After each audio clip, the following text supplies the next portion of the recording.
Welcome in, Gov fans. I'm Robbie Lodge, joined with Stan Painter tonight as Carter Bales has got the night off as the Govs have made their way back home after a week away of taking their first loss, Stan. They're now 4-1, and this is another big region matchup for the Govs as they host Region 1 foe Science Hill Hilltoppers.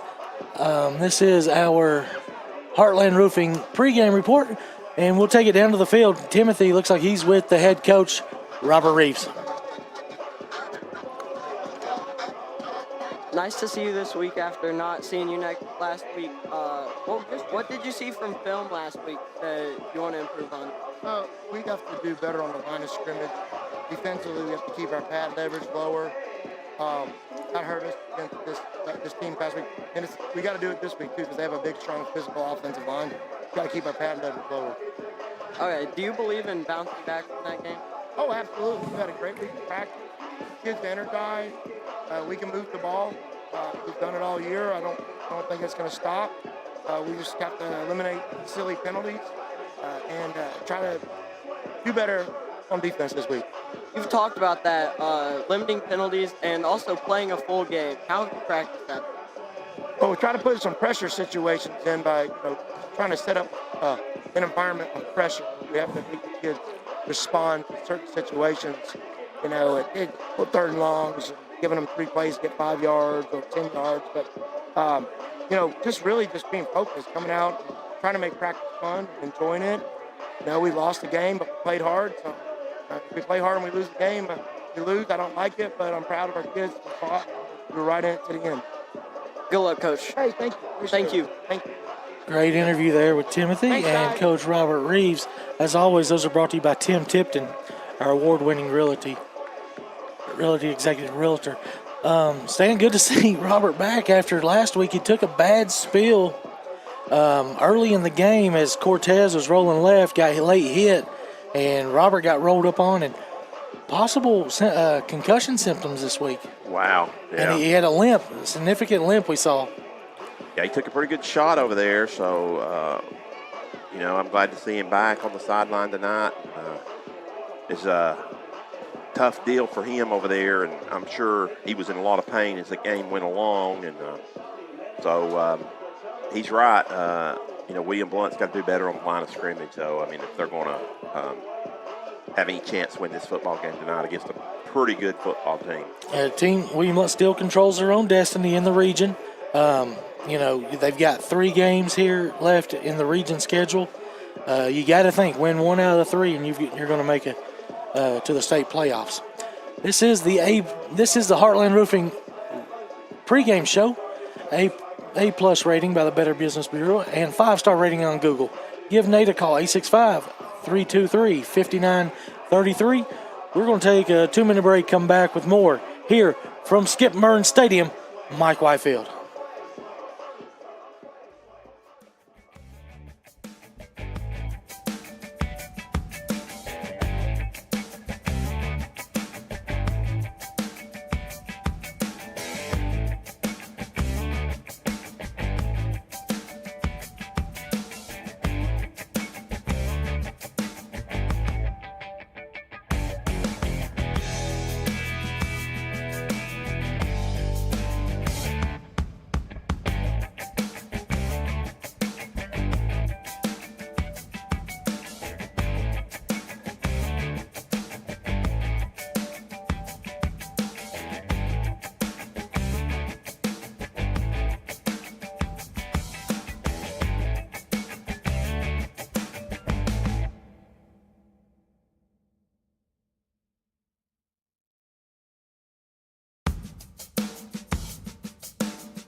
Welcome back to the Heartland Roofing pregame show here from Mike Whitefield at the campus of William Blount High School and the newly named Skip Murren Stadium.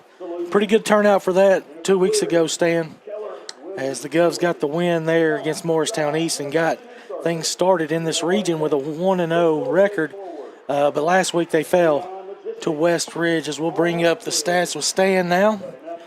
Stan, last week it was the running game of the Wolves. Definitely in the second half and a little bit of the second quarter, they just went to the ground attack. Yeah, they certainly did, Robbie, and so they ended up with almost 360 yards on the ground on 36 carries, so 10 yards a carry is what they averaged. And so with the first half, Robbie, they only had 111. So you figure they put up, 240, almost 250 in the second half on the ground. So, you just couldn't stop them. And, it's just we just got smashed up front. And you heard Coach Reeves. He said that's been a focal point this week. Yeah. So you hope, you hope they didn't expose something that up there that maybe teams might be able to exploit. Right. But I think we'll see a different type of style of offense tonight is the one thing. Now, the offense we're going to see tonight, though, is going to have we're going to have challenges with it, too. Yeah, they're going to spread it out. They've got more speed than us. Right. They've got size up front, Coach Reeves talked about. So this one's going to create some havoc. Last week, Science Hill fell to Maryville by 19, but, decently competitive game there. Yeah, it was. And so, it's odd. They come into this game 2-3, I think, Rodney, and that's really unlikely. But they've played probably the 4A champion this year in Elizabethton. They played Anderson County, the defending 4A champion. Which they beat them. Right. And then, of course, they lost to Jeff County. Yeah, and then, of course, lost to Maryville. Yeah. So, they played a really tough schedule. And the team out of Virginia that they beat, I don't know how good they were. So, but regardless, this team has always had athletes. Science Hill's a much bigger school than William Blount, and it's a city school there in Johnson City. So they've always had athletes at the skill position.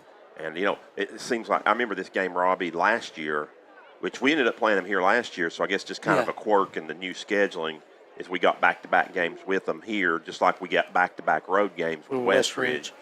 But they just did enough. I mean, they didn't really they had the quarterback was out, and they used a receiver, defensive back, and they kind of just ran the shotgun, and they just did whatever they wanted to do. They beat us 35-0, but I think they probably could have beat us worse. Yeah. But I remember some power eye sets that they did run, stacked up some stuff, and tried to play some power football. So they might, if they saw some things from West Ridge. And so that's speaking on the opponent's running game. Speaking of our running game, Stan, I saw that Brett Cortez is up for mid-season player of the year, some type of award, and he's just put it up crazy numbers, over 1,000 yards and 700 rushing. Is that right? 1,000, almost 1,000. Almost 1,000, 948 passing, and then about 7 something. Yeah, well, I've got him with 530. Okay, something like that. Yeah, okay. but he's thrown 13 touchdowns through the air and 8 rushing touchdowns. So 21 touchdowns, which is incredible. But, yeah, I mean, he's over 1,500 yards total offense. That doesn't even track his defense. I know he had that long interception run return against Morristown as well. But what I was alluding to was our starting running back is Aiden Klein. Yeah. First game of the year, he was our Murphy Bobcat player of the game. Rushed for 139 yards. We didn't even have 100 yards rushing in a game last year. No. And since then, what's Aiden's stats? Yeah, it's not been that great since then. He's only got 354 total, so it's almost I'd say about 40% of his was in the first game. Was in the first game. Yep. Now you got to think about that, Robbie. The Morristown game, they came out and ran pretty much the whole first five half, wide, and he wasn't on the field much. So correct. And then of course maybe some defensive things, but I mean he's still averaging almost over 5 yards a carry on it, and he does have 3 rushing touchdowns as well as a receiving touchdown as well. So. But that's the thing I just wanted to allude to, the running game. Yeah, they got to get him involved, I think, more. Coaches want to establish the run and stop the run. And the Yeah. team that usually does that the best usually wins. Once again, we want to thank Red Tech for sponsoring our Stats with Stan segment. The best refrigerant in the business for LG products, 983-1633. We'll take another 2-minute break, come back with an area update.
All right, back here with the Harlan Roofing pregame report and show from Mike Whitefield, campus of William Blount High School. It's not quite homecoming. Homecoming will be next week as we host Union County, and then it'll be fall break. So next week, and then we'll get a little breather, and then come back and have three big games to finish the season. The first one at home, and the last two, Robbie, we end up on the road. So. As a neat thing that William Blount does here with this homecoming is all the clubs get to do some things to earn money for their club and for the program. So the highest grossing club or sport ends up being the homecoming king and queen.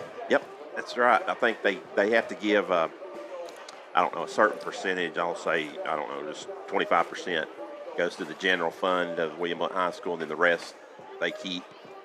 Still pretty good moneymaker. Pretty good moneymaker for everybody. Because nobody knows how much you need to make. No, exactly, because you're competing against all the others. So they'll have to turn their money in next week.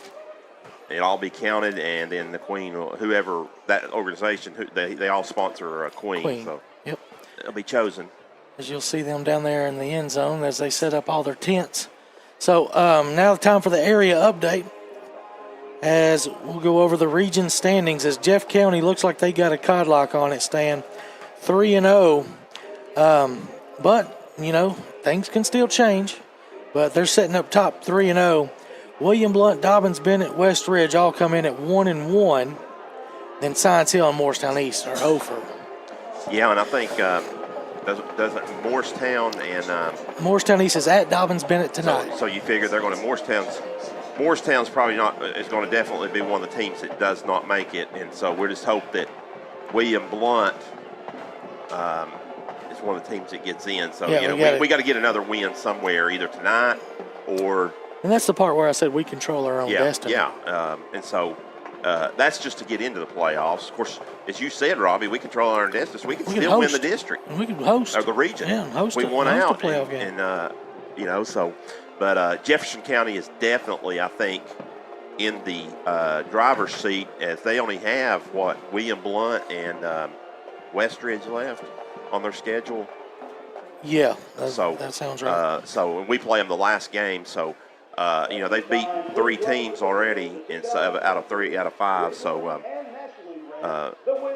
they definitely are in the driver's seat. But the good thing is William Blount still got everything in front of them. As you see, our dance team taking the field for their routine.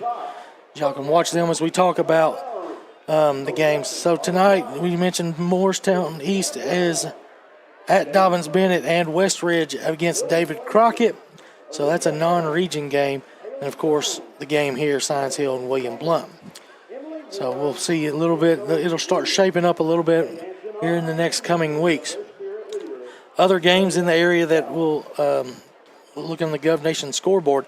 Bearden last night, Stan, takes care of Farragut, 21-14. That's a good game. It was a great football game, high school football game. And, both teams, Robbie, it felt like they were a little bit concerned. I don't know. I've not seen either one play, but they didn't want to put the ball in the air, did they? They were just trying to. And, things just happen in those rivalry games. It does uncharacteristic things. Like two everybody gets a little tight. And so, I mean, it was a good football game. Went down to the end, and Bearden got the win. And so Farragut, I think, is already has a couple of region losses, Robbie. Yeah. They lost to Cleveland a couple of weeks ago. Now they've lost to Bearden. So they're 0-2. And they finished with Maryville, I believe. But I mean, they still got Bradley left. So I mean, it's going to be a tough deal for Eddie Courtney, and for them to even get in the playoffs, I think. Yeah. Some other local games going on tonight. Maryville is at Hardin Valley. We expect them to win. Greenback is at Oneida. That'll be a tough task for the Cherokees. Alcoa is going to have a hard time with Union County, won't they, Stan? Not quite. No. That'll be a cakewalk. And I think Alcoa said something about, I read in the paper that they wanted to start fast, working on starting fast. So they don't have to worry about that tonight. And Eagleton, of course, they do have a win this year. They are at Wartburg. And another team that's going to have a tall task ahead of them tonight is the Mountaineers. Oh, yeah. As they welcome in the defending 5A state champion West Rebels. And might be able to chance to win a repeat right there for the West Rebels. The way they're looking mid-season right now. And they lost a lot of players off that team. They did. They only had 1 or 2 returners. And so Lamar Brown's done a great job rebuilding, or reloading, I guess I should say, with that team. So I remember when they hired him from Morristown West. I wasn't sure. Yeah. But it's turned out to be the right hire. Yeah, it certainly has. As he's took them to a new level over there. So we'll see how Heritage holds up. Powell and Halls. Great. That'll be a great. That's going to be the game of the night, I think. Yeah, it is, and that's that may decide that. Well, no, West will probably win, but that'll probably be the runner-up one. Right. Powell is 3-2, and Halls is 5-0. But that game's going to go down to the wire. Yeah. Powell's played a really tough schedule too, though, Robbie. I think a couple of those games. So, so Heritage. Looking at Heritage, Robbie, they're going to try to squeak into that 4th slot. Yep, that was their goal. That's what Coach Joe said was his goal. That would telling them beating Central, I think. Yes, last year they had that game won and lost in the last 5 minutes. Yeah. So. And then two other games, the 0-5 Bowl, Carnes and Fulton. Who's going to get the first win tonight, Stan? Yeah, I mean that's untypical of Fulton. Yeah. Carnes used to be like that, but the last couple of years they hadn't. Right. So both teams, and I just wonder what Carnes' mentality is now, Robbie, because they kind of laid down, I think, a little bit in the 4th quarter against Heritage. Yep. And so I don't know if they're ready to. Yeah, that game was 28-21, and then they're losing 56-21. Yeah. And so I don't know what their mentality is over there right now, and so you just don't know. It's, kids. They get a certain point in the season, and they just kind of like, it's time. And then one other game, Oak Ridge and Clinton. And did you hear who's coaching? Yeah. Out of retirement. Derek Rain setting out a suspension. Year and a half retirement. Yeah. I saw in the news, though, they said that he didn't do any Got guy has no planning, and he won't be calling any plays. He's just making the decisions on the sideline management, they called it, whatever. But Derek Rain loses last week. It takes his first loss of the year at McMinn County, 14-3, and then something happened there. I think early. He ended up getting ejected at some point. So then he has to face a suspension. Suspension one game. I mean, they had several, I guess, flags on him, and so. Tough break for them, and that's a rivalry game, but I still think Oak Ridge, they can win that. They'll do enough to beat their rival there, Clinton. That's your area update brought to you by Realty Resource Systems and Young Life. We will take another 2-minute break or 1-minute break, and we'll come back with the national anthem.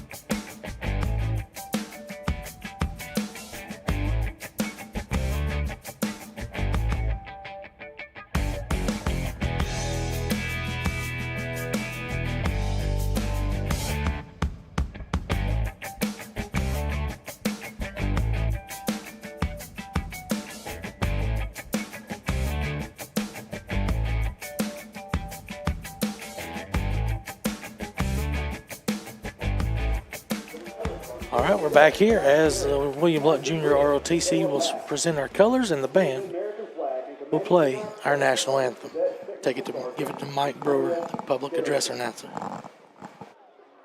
Ladies and gentlemen, please rise. At this time, we would like to provide the opportunity for you to join with us in a moment of silence.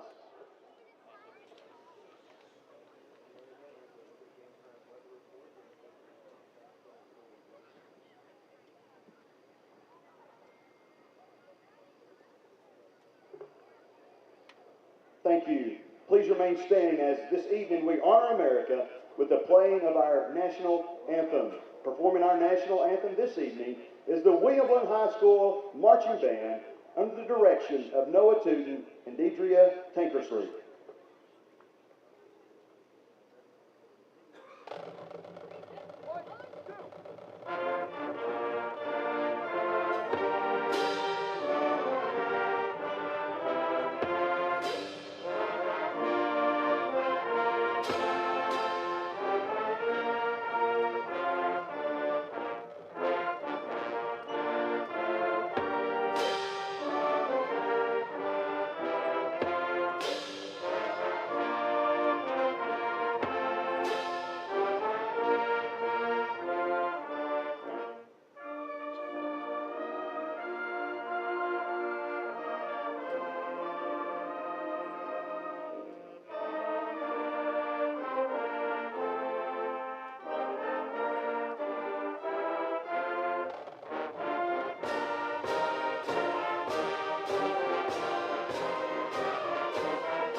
All right, we're back here. Robbie, we're one less tonight. Carter had the night off tonight. Yeah, he's worked hard this year. Yeah. Give him a little breather and a break. Looks like the Science Hilltoppers tonight will be wearing. I kind of miss the yellow pants. Yeah. The USC Trojan look. Yeah, they got the Trojan helmets, white tops, black pants. It's just a kind of different color scheme, and our navy on navy tonight is what we'll be wearing. Will kind of clash a little bit on the field as the captains are making their way to the field. Absolutely beautiful night for high school football, perfect Robbie. Weather. If pretty decent crowd from William Blount. Science Hill a little disappointed they didn't bring a lot down from the Johnson City area. But there's a shot of your captains tonight, Brett Cortez. Jackson Dabrowski, who was our Gov Nation or Murphy Bobcat player of the game last week, and his first breakout game as a sophomore. And Michael Slusher, who goes on the offensive line, sometimes goes both ways. They might call upon him this year to go to help with the defensive line. So let's move into Reeves Reads, brought to you by Twofold Mold. Talk about little things that Coach Reeves have mentioned in his pregame interview if y'all just joining us. Win the line of scrimmage. Last week, that was where we lost. Point blank, just giving up over 350 on the ground. And just can't have that tonight if you're going to try to win this big Region 1 6A matchup. 2, find big plays on special teams. Randy Reed's done a good job of punt returns and kick returns this year, but we haven't been able to break that big one. And number 3 tonight, use tempo to create some offensive mismatches. So we'll see if they'll. Coach Claybo does a great job of that, I think, Robbie, with that. One of the things I noticed up there missing, and I think it would like to add, is we got to win the turnover battle. Last week there was a huge turnover. The first one was a huge turnover. I felt like that changed the whole momentum. Yeah, we're sitting down with the lead 14-7, Yeah. 4 minutes on the clock. We're going to get the ball to start the second half. We throw nearly a pick six. It ultimately was a pick and then one play touchdown. And just like that, the momentum shifted from the Governors, who were on the road trying to pull off the upset, to the Wolves getting the momentum back and the home crowd getting back in the game. So there's Reeves Reads, brought to you by Twofold Mold. Give Travis a call, 865-617-0708 for your mold inspections. We'll take another 1 minute break and come back with the open. We'll actually take a 2 minute break and come back with the coin toss and starting lineup. Tonight's captain, Besides Hill, number 9.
The Governors have won the toss and will receive the football.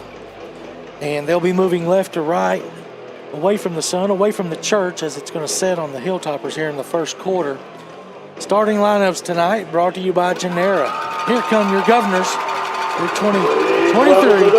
William Blood Governors coming in with a record of 4-1, taking the field, led by the captain, Brett Cortez.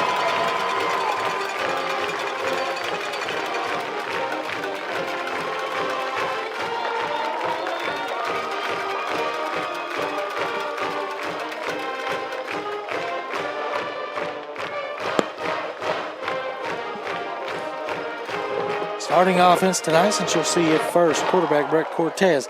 Tailback will be Aiden Klein. Receivers will be Clark, Dabrowski, and Stewart. Tight end tonight, getting the first start for him, Max Lipinski. Left tackle will be Luke Watkins. Left guard, Michael Slusher. Center, Vincent Dill. Right guard, Caleb Hatcher. And right tackle, Nate Flores. And now your defense tonight. Couple changes there. Chris, Eggleton, Monroe. Linebackers will be Ellis, Henson, Query, and Witherspoon. Secondary will be Sellers, Ethan Sellers, Caden Taco Donnelly, Major Crumpton, and free safety Randy Reed. Stan was watching Science Hill in warm-ups. Number 83 has got a big leg. He could probably hit him from 50. Yeah, we were watching him, and his name is Max Turin. He's a senior. I remember him from last year, and I would say he's probably going to be touching them back. Actually, William Blount's going to be moving right to left. I looked at that wrong. They're going to be moving into the sun here in the first quarter towards the church. You're listening on AM 1470. Thank you for tuning in to the Voice of Champions. And we're now set for the Anywhere Movers kickoff as Turin will put it down. Give Alvin and Jeanette a call. I talked to him this week. He's lining up a job to go to Cape Coral or somewhere. That's down around Miami. You're Hurricanes, Robbie. Good Hurricane team this year. Looking good. Got to beat a good SEC team. So here's the Anywhere Movers kickoff from Turin. He'll put his right foot into it, and we're underway. It could be returnable, and it is. Short, taken at the 7-yard line by Gavin Dabrowski. Running to this left side. Can he turn the corner? He will, and gets past the 30 to the 33. Good return. Yeah, good return by Gavin right there. And if he can turn that, Stan, I don't know if you saw it. It was wide open. The blocking was great. He just needs to make one man miss, and he's off to the races. So good starting spot for the Gov football team here on 5 wide, 3 receivers left, 1 right. 3 right, 1 left, and a tight end. We'll see what Cortez does. Take the shotgun, keep it. Nope, flare it out to the side. Is caught by Clark. He tries to get a guy to miss, and he does, but only gets back to the line of scrimmage, which will be the 34-yard line. It'll bring up 2nd and 10. Okay, Robbie, their band just started playing right when the ball was snapped. Yeah, I think that is legal. I'm not sure. No, play clock's running. Right now it's not. Play clock's running. Actually, they started playing before the ball was snapped, which is illegal. Throwing it out to the left. This time Clark catches it, gets hit immediately there by number 5 and number 24. But good positive play, picking up 5, bringing up 3rd and manageable. And Belanger, gain of 5 on the play. So 3rd and 5 right here. Actually, his name. 2 receivers left, 2 right. Single set tailback will be Aiden Klein. 10:59, first drive of the game for the Governors. Cortez takes it. He'll hand it. Klein kept it himself. Turns it, throws it outside. Clark again. Oh, there's a long flag. Wonder what that's for. Oh. Is that a block in the back or something, Robbie? Or maybe a face mask. Maybe a face mask. Yeah. Holding. What? Holding against the Governors. Came from so far back. We'll see. It's going to be at the top of your screen. I guess right there. Yeah, right there. He did kind of grab. Gavin did, but it was downfield, so it'll still be 3rd and about 7. So good call there by the field judge. So 3rd and 7. Nice little wrinkle to that RPO right there. Yeah. As the run was cut off and he flipped it out there. 2 left, 2 right, single tailback. It's Klein, tries to get them to jump. They don't. They show a 3-man front. Right.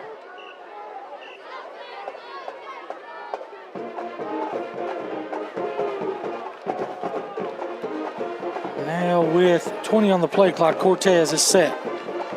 Takes a shotgun snap, straight drop, looking across the middle. Still looking, flushed out of the pocket. Needs to turn it up. Will he throw it? He will throw it. Intercepted. That's off the ground. It looked like it. Oh, it was intercepted. We clearly saw that ball was on the ground, didn't we? Intercepted by Lecture. But our replay don't matter because it's going to be an interception.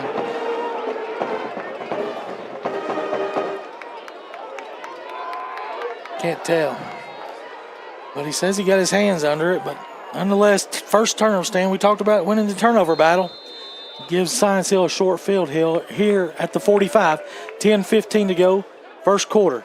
Takes it, handoff running right. Big hole over here for Email. And he stiff arms Donnelly straight into the ground. My goodness. Javon Email.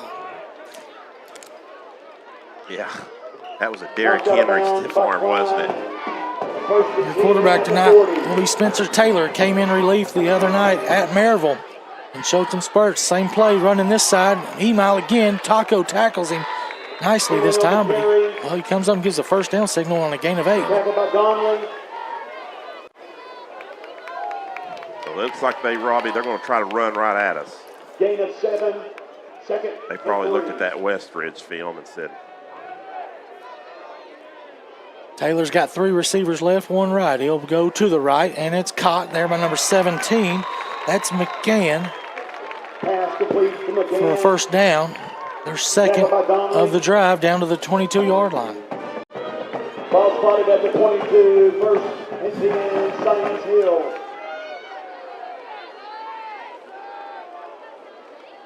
And handoff, no, kept it. No, he didn't. Handoff, tackle for loss, maybe. Queries there. Thought he was going to keep that. If he kept that, he's off running. Yeah, I think he's going to end up, well, they're going to say no gain, aren't they? He got back to the line of scrimmage. Still good pursuit there by the defense. Yeah, they had him in the backfield. Second and 10 at the 22. Quickly to the line of scrimmage are the Toppers, and guess what? We jumped. A team that ever... They didn't call it. Robbie, they didn't call it. Oh, my goodness. So no penalty. Okay, we'll take it. Straight drop this time. Taylor looking to his left. Wide open is caught by number 1, Watson. And down inside the 5, it'll be a first down. Out of bounds. Wait, who's marking the spot? We got 2 guys marking it, looks like. The first and goal from the 1. Is it the 1 or the 4? I guess the 1, I guess. At the 1, yep. He went out at the 4. He did not go out at the 1. First and goal for the Toppers. About to strike first. Handoff. Email walks in. Touchdown. 6-0 Hilltoppers. 8:48 left here in the opening quarter. That looked too easy. Yeah, way too easy.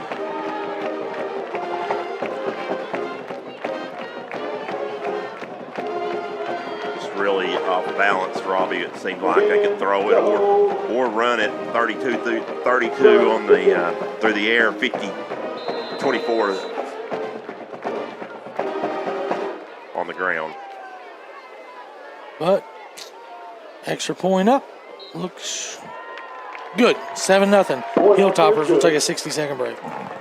Your score with 8:48 left in the first. Science Hill second.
All right, we're set. Kickoff by Turin is another short one to Dabrowski on the right side, taking at the 14. Running left, cuts it up. Oh my goodness, he's tackled hard. Dabrowski on the return. Right by the collar. That by the collar. Must have been, because it's right in front of Don and he didn't call it, so it had to be about it. So not very good field position for William Blount. They'll start the 21-yard line. First and 10. Last drive stalled after an interception.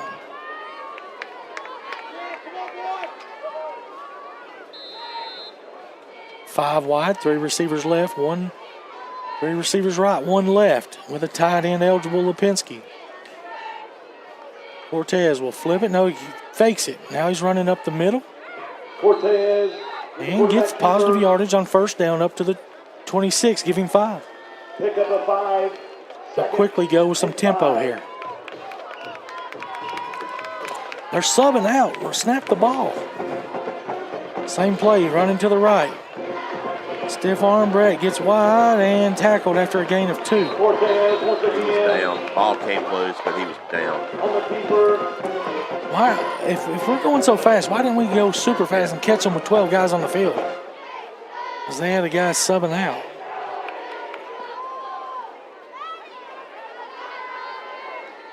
Gain of 2. I thought he got to 29, Robbie. 3. No, I think I got to 28. he only got a couple. 3rd and 3.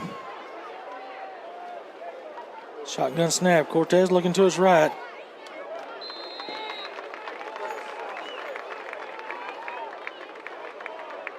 I don't know. It was like a sidearm throw. There was nobody in his face, was there? Pass intended So it falls incomplete. And it'll be a 3 and out this drive 3 for the Govs. for William Blount. And Science Hill is set to get the ball back. Another good field position. Actually, they don't have nobody back. Now they do.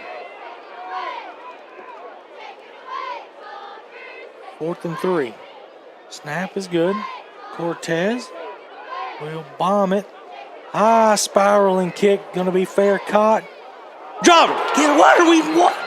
Why are we not on him? You should got to be able to pounce on that ball. With the reception and recovery. Hilltoppers will take over. Good punt. Great punt by Brett. 47 yards on the punt. He had 2 guys there, and they weren't close enough to recover the ball in case he muffed. So flip the field, though, and they'll start at the 21-yard line. 3 receivers right, 1 left. Emile is the tailback. Blitz coming off the edge from Henson, looks like. It'll be handoff, running into the blitz and getting through all those players and gaining positive yardage to the 25-yard line. Emily on the carry. Tackle by Hamilton.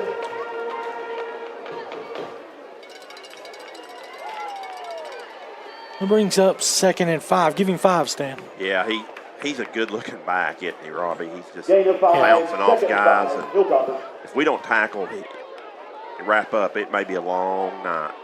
Running, throwing it out. Wow, there's a hold. That's coming back. 22. Holding Witherspoon. That's going to be on Huff. So that'll be a 10-yard penalty from the spot. Lemoyne on the reception. Marker on the field.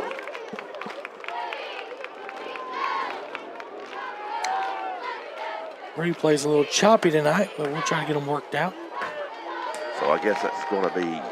Spot was really close. So but he it may gained be, 2 yards, yeah. I think. So it'll just be. So pretty much like an 8-yard penalty. 8 yards from where they were. Right. So second and 13. Back at the 18. Taylor in the gun. Is it a new tail? No, it's still email. Straight drop. Going to throw it across the middle high. Incomplete. Good D there by Sellers. It brings up 3rd and long. See if we can pin our ears back and get some pressure on the quarterback.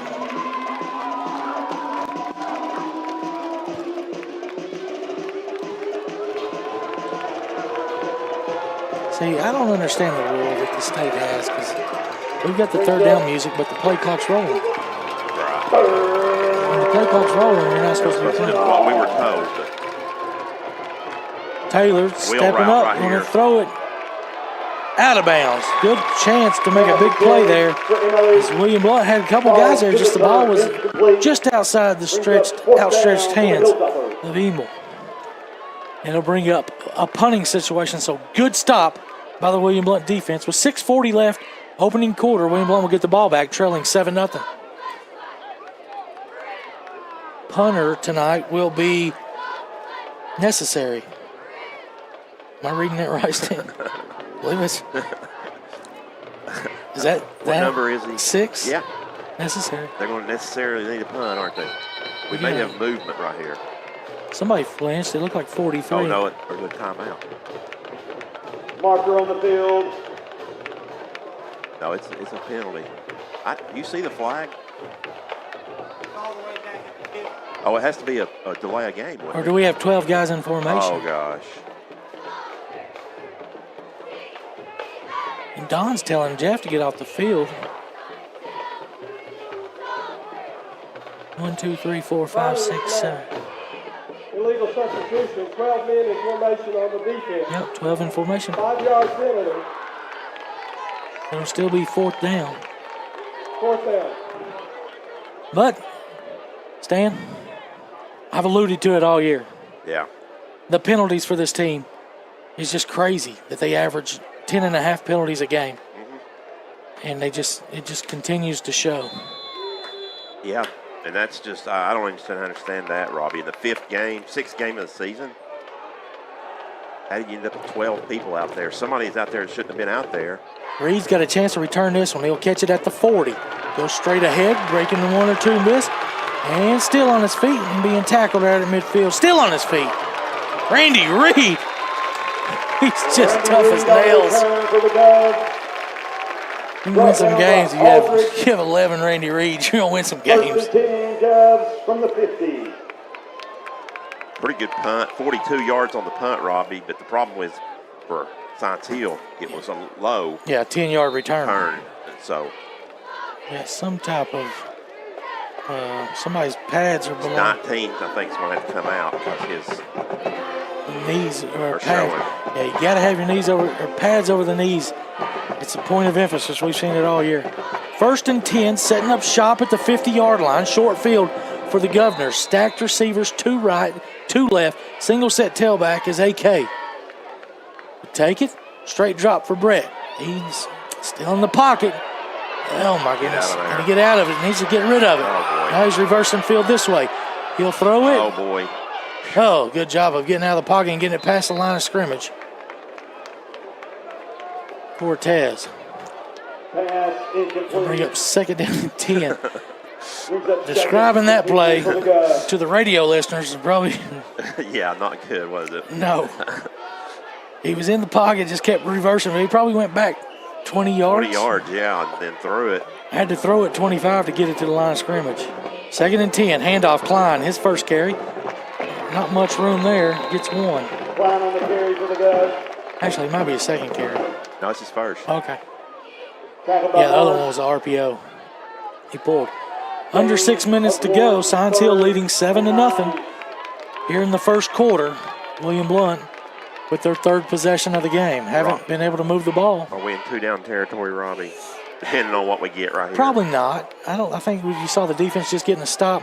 Cortez in the Now, he pocket. run. He's got a guy right there. He's got Clark, but he's going to throw the deep one. He's got Stewart. Stewart will catch it and get into the end zone. Touchdown, Wow. Governors. 49 yards to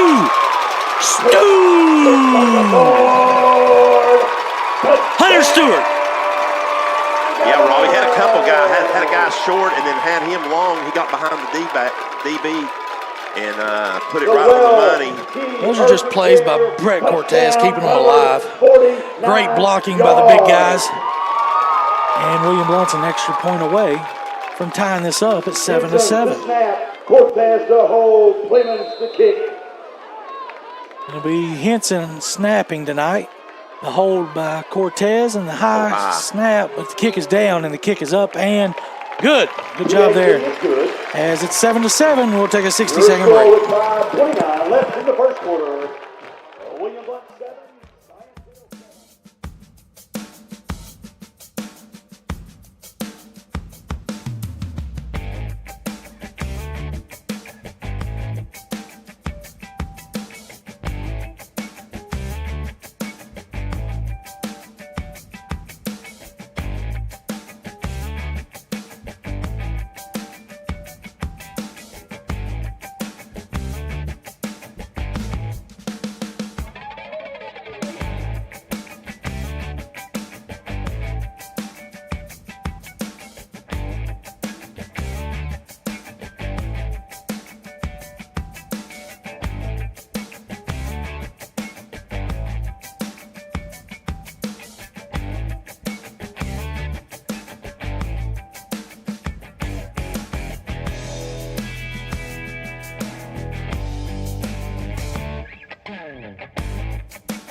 Set for the Anywhere Movers kickoff. Give Alvin a call, 865-235-4108.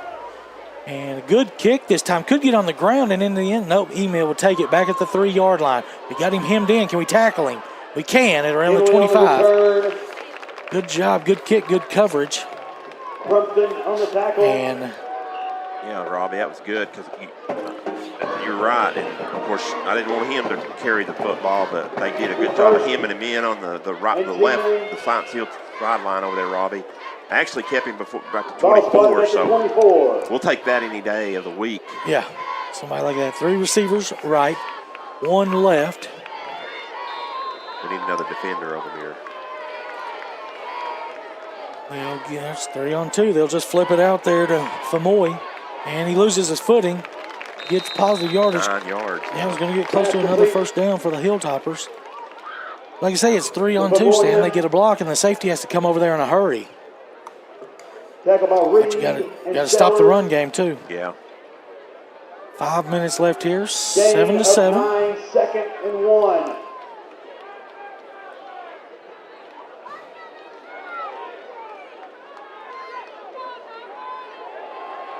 Running left, Watson. But Email. And trips. They catch him? They will. He's got some speed. Watson on the reception. I'm telling you what, Email laid a block on somebody too, Robbie. Well, they're warning him that it might have been blindside. Don't warn him. We saw that Saturday night in Florida. You don't warn them. You just make a bogus call. 1st and 10, Hilltoppers. Yeah, don't tell him you think it might have been. Not sure what the umpire would give him there. 1st and 10 at the 31 of the Governors now. Hand off to him. Running this way, cuts it up, and he's off to the races. 31-yard touchdown run by Emil. Yeah, he's a little bit taunting down there, it looked to me like, too. Touchdown. He's still talking. Science Hill. But my goodness, he's going to be hard to handle. Yeah, he's already got 60 yards. And 13-7 your score as they get in the end zone. Extra point away from going back up by 7 with the Hilltoppers. Was that 3 plays, Stan? 76 yards? They had a 9-yard pass, a 36, yeah. 3 plays, 76 yards, and the Toppers back on top, 14-7, 60-second break. In the first quarter, Science Hill 14, William Blount 7.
All right, we're back for the kickoff. Turin's been a little short on his kicks. Shorter this time. Dabrowski on the run will catch it at the 22. Straight ahead.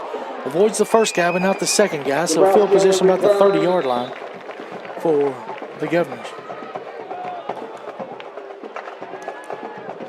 Blount will pick up shop, Robbie, right at the 30-yard line. So it was a pretty quick drive, a little over a minute for them, as you said, 3 plays. I think William Blount's going to have to get something going on the ground. Yeah, we've got 1 first down. First quarter first downs will be brought to you by Murphy Bobcat, your extra effort excavator. We've got 3 carries for a total of 8 yards on the ground. Handoff, Klein. Not much. 1 or 2. 1. Slow developing play. Brought down by necessary. necessary, the punter with the tackle there. By the way, Robbie, on that last touchdown by Cortez, he went over 1,000 for the year. In 22 touchdowns? Yeah. All, 14, I think 14 through the air. Straight drop for Brett. He's going to throw it out to the side. Dabrowski, younger Dabrowski, caught first down yardage, past the 40 to around the 44-yard line. Jackson Dabrowski with his first catch tonight. And that's a Murphy Bobcat extra effort first down. It is enough for a Breeze At the end of the game, we'll be naming a Murphy Bobcat extra effort player of the game. 3:47 left here in the first quarter. William Lunt trailing 14-7, but on the move. He'll take it. He'll keep it. RPO across the middle. Caught by Clark. And first down yardage inside Science Hill territory at the down to the 39-yard line.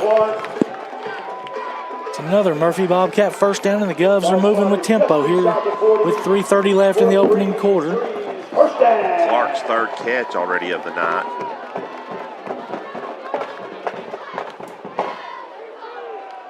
Tries to get them to jump. They won't. William Blount might have flinched. Nope. So still 18 on the play clock as Brett changes the protection. Stacked two receivers both sides. Tailback is Klein. He's in motion. Nobody even goes with him. He will flip it to Klein. Klein can get wide. Just an extension of the run game stand there. As there was nobody there, he makes a man miss and picks up a few yards. Got about 7. You'll take that any day of the week, Robbie, especially since they have not got anything going on the ground. So getting Klein a little bit involved there. 2nd and 3. Stack trips up here. Tight formation. Hand off to Klein. Running right. Cuts in the hole. Gets a first down. Around the 22-yard lines or 27-yard lines where he'll be marked down. Another Murphy Bobcat first down. Slow-moving first quarter, Stan. It is enough for Breeze first down. It is. It's almost 7:30, and it's still 2 minutes left in the first quarter. Well, 3 touchdowns. William Blount driving for a 4th here. In motion is Clark. It'll be a sweep. Cortez will keep it and lose yardage. Maybe he got back to the line of scrimmage. Quarterback keeper. He got hit hard by 2 guys. Give him no gain. No gain on the play. 2nd and 10. Go. 2nd and 10. 3 stacked bunch receivers over to the right. Single receiver down here is Hunter Stewart. He got his first touchdown of the year on the previous drive. Cortez rolling out to his right. Going to find Dabrowski in the corner. Oh, contact but no call. A little bit behind him as Dabrowski was running to the corner. Brings up 3rd and 10. Go. You got 2 downs here to get these 10 yards. Just outside field goal range, probably. If you get about 5 or 6, Robbie, you might think about it, but I don't know. Yeah, probably not. I mean, You might be close enough to Clemens go has for it. got the leg for it. He just a game like this, you feel like you need touchdowns. Well, you do. We've already had a punt and an interception, so they've stopped us twice. Cortez, straight drop. And avoids 1 sack. And avoids another. Oh, Can he throw it? There's guys covered everywhere. He needs to run. Now he needs to throw it. He will throw it. Nope, out of bounds. As he found Landon Rich, but it was just a foot out of bounds. Brings up 4th and 10. William Blount. So 4th and 10. As that was a good job as he made them commit to him. It left the guy open, but he just couldn't be accurate enough with the throw outside the pocket. I don't know what you got in your play belt right there, Chad Playbow here on 4th and 10, but have to reach down that play sheet, find something. Cortez will take the straight drop in the pocket. Good protection. Needs to throw it. They're going to call some type of penalty. Holding, I guess. What? He just threw it away. The guy caught it. They said it was incomplete. I was going to say, if that caught it, Robbie, that's good as a punt, but they'll just decline this penalty, though, because we just turned it over on downs. I might accept this penalty. you're them. Look where you would go back to. Well, no, they'd punt. William Blount would punt. Yeah, so you can't. They're going to get it right there because they called that out of bounds. He did not intercept it. From the 27. Yeah, at the 27. The line of scrimmage. Yeah, you got the line. It goes back to the line of scrimmage. Yeah, he didn't. Okay, incomplete. Yeah, if he'd have intercepted it down there, they would have got the ball down there. But So, well, we jump off sides and give them a free 5 yards. Is that penalty number 3 or 4, Stan? that would be our 5-yard penalty, still first down. third, but actually fourth because they declined one. So third accepted penalty. Feels like more. Legal substitution. After the penalty, first and 5. That one had 2 holdings. One was declined. Okay. First and 5. Straight drop. Taylor going to chuck it as far as he can. He's got a man over there. Caught. Inside William Blount territory at the 37-yard line. And out of bounds was Watson. Steps out of bounds. So still in the first quarter with 1:02 left. Hilltoppers on the move again, leading 14-7. Ball spotted at the 37, first and 10, Hilltoppers.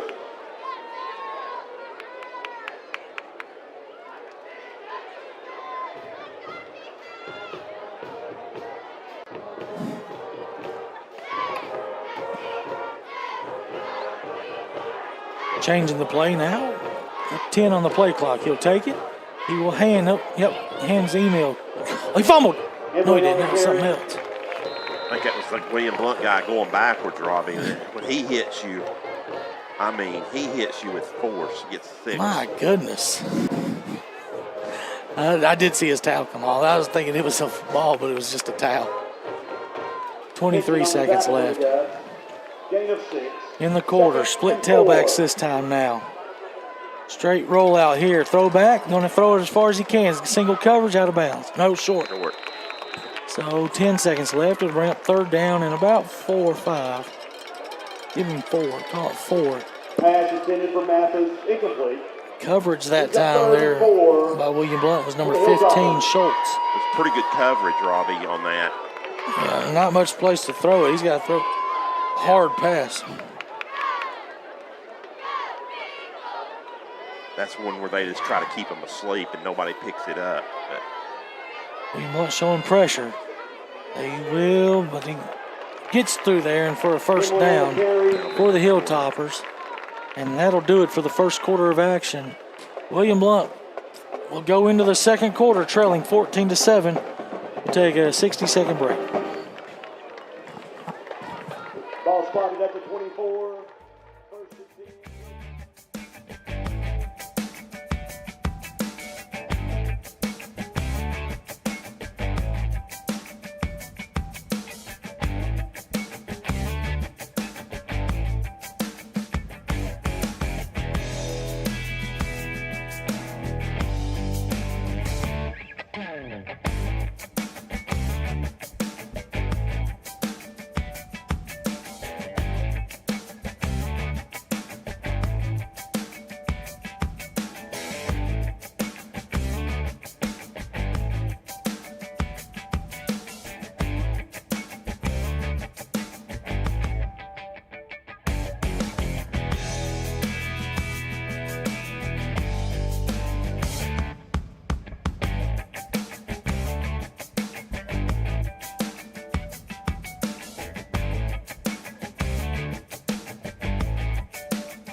All right, back here, first and 10 for the Hilltoppers.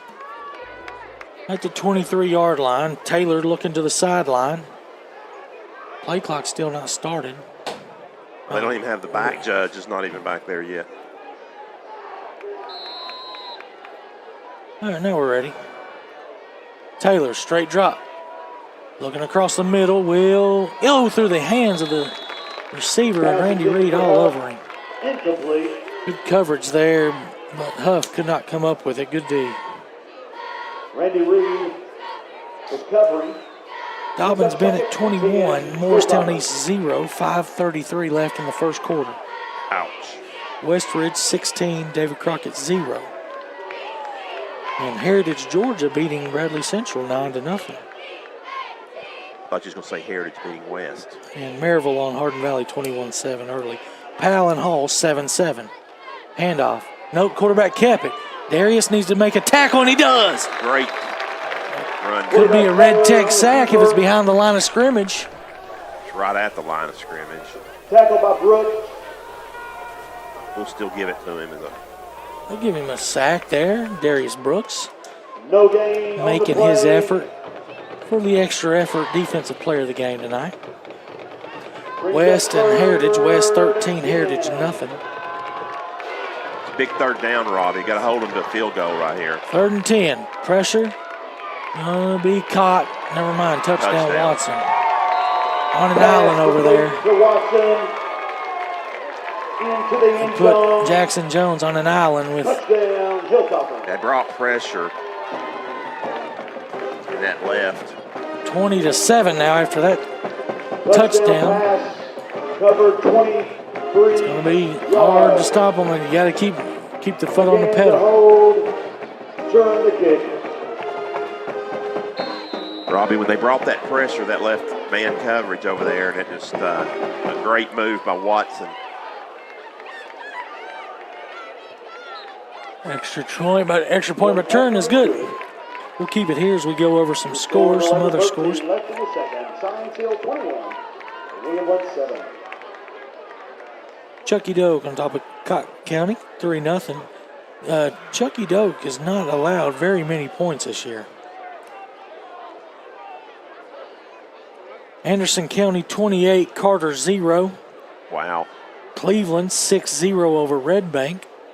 Carnes has got the lead 7-0 on Fulton. Powell just took the lead on Halls 13-7. Or if the extra point is pending. That's early in the second quarter. And Oak Ridge trailing Clinton 12-7. And Clinton got handled last week by Powell pretty good. Sequoia and Loudon 7-0. And Walker Valley on top of Ray 14-0.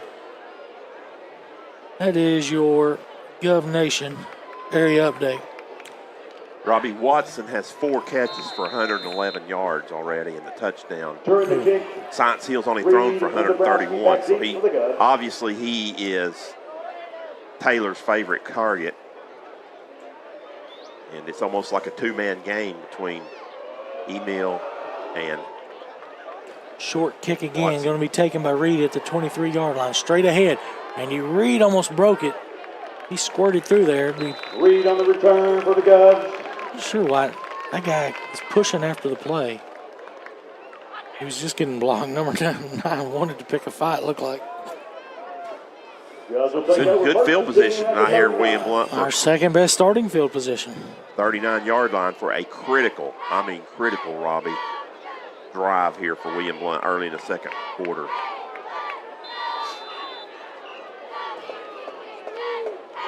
Our defense so far has not shown any, other than that one stop. They got behind the chains on the penalty. Screen pass to Klein.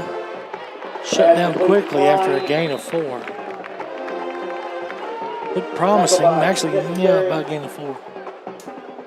So getting Klein some more touches this week, Stan. We talked about that in the pregame. Gain of 4 on the play. Getting some catches and some runs.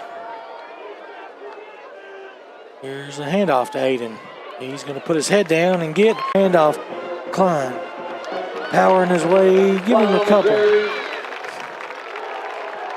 All right, the internet was down, guys. Thanks for joining us here back at Mike Whitefield. As it looks like things are back up and running. As the Govs are on the move, trailing 21-14 with 9:40 to go. They have a 2nd and 1. That's a nice run by Klein right there, Robbie. He got 4 yards on that. I'd go to the end zone here on 2nd and 1. Play action. Cortez rolling left. Needs to get wide. Whip it. He will. Oh, no. No. We just lost a lot of yards About 10. on Cortez 2nd on the and field. 1.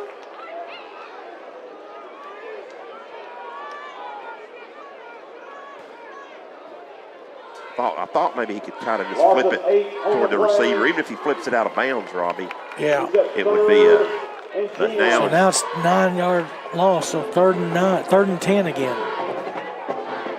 Darius Brooks in at tailback. Stands to the right of Brett. 3 receivers at the bottom of your screen. Takes a straight drop, looking to the right. Flushed out of the pocket now. Going the wrong way. Steps Got a up. man. He's going to chuck it across the field. Intercept. Intercepted at number 24. He just bulldozes Dabrowski. There's a flag. What's the flag for? Intercepted by Whitson. They're going to call 15-yarder on Dabrowski. Marker on the field. They're going to give 15 extra on Jackson Dabrowski here. For what? He just got up from the hit. Unsportsmanlike. Had to say something then. Somebody had to say something. I don't believe that at all. I know Jackson Dabrowski didn't say nothing, Stan.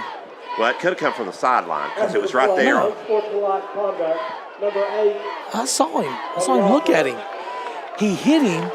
He got up. As he walked off the field, he brushed shoulders with the guy. And they called that unsportsmanlike. Will take over. 1st and 10 at the 48. Yeah, I mean, the end zone taunt was more than that. I mean, I didn't even see that. Yeah, that was, I mean, all it was just getting up from the hit. But another 15-yard penalty on William Blount. What are we doing? He's writing it down in his book. Oh, yeah, because he can't. And I will go on record and say that'll be the only time you'll ever see number 8 get an unsportsmanlike conduct penalty. The referee's so lost. Straight drop for Taylor. Rolling to his right now. Going to chuck it. William Blount's there, but it doesn't matter. He comes down with it. Between 3 guys down at the 20-yard line. That is Famoyan. Pass complete. Just like that, they're on the move, trying to strike again, leading by 14. 1st and 10, Hilltoppers.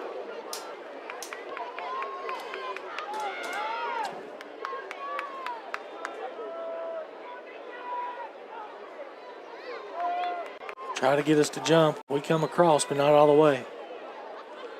1st and 10, tight. Big power set, play action. No, kept it. Runner for Emil, and he breaks a tackle. Not this time, though. Somebody trucked him that time.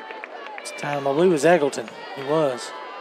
He'd still got about 3 or 4 yards on that. But Rico Eggleton with a nice tackle. 8 minutes left here before halftime. At halftime, we'll have the band playing. Gain of 3. As you see them marching, probably won't hear much of them. Flip pass here to Watson, going backwards. William Blount's there, stiff-armed him though. Wow, what a stiff arm, and he's going to get positive yardage. Pass complete to Watson. Can we make a tackle? Forced out of bounds by Donley. just short, Robbie, I believe. It'll be really close. I don't know if he may have got it. Went from losing 4 or 5 to getting 7 or 8. First down. First down, they said. Hilltoppers. Give him a first down to the 12-yard line.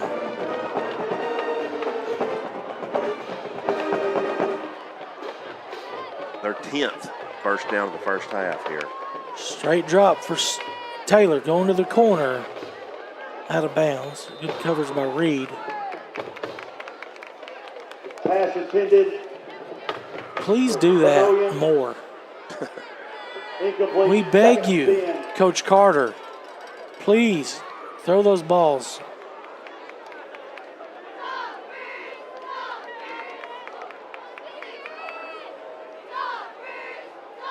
$168 through the air so far with Taylor. Handoff up the middle. Emil down inside the 5 to the 3. Emily on the carry. Really close, maybe just short of a first down. 3rd and 1. Yeah. Tackle by Query. Yep. And Donnelly.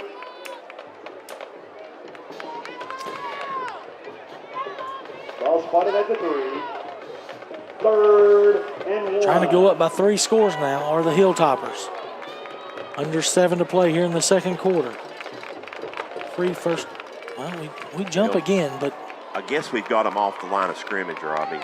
And, got them back a couple of yards, but you would think down on the goal line they wouldn't. handoff. Emil touch. He's still on top of the bodies. It is a touchdown. It's 27-7. Hilltoppers. Touchdown, Science Hill.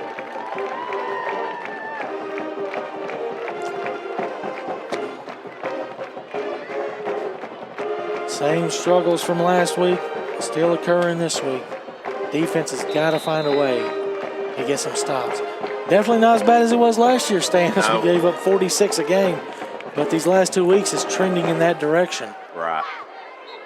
Kick by Turin is up and good. 28-7. 6:38 left here in the opening half. We'll take a 60-second break. Your score is 6:38 left in the second. Science Hill 28.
All right, back for the kickoff. Turn. Gonna pooch this one. Everybody needs to be coming up. Look where he's lined up at. Oh, he didn't pooch it. Good decision. Staying back, Reed, and hit hard at the 25. Reed on the return. Tricked me. I thought he was gonna pooch it instead of kicking it deep. Tackled by Marsh and Jordan.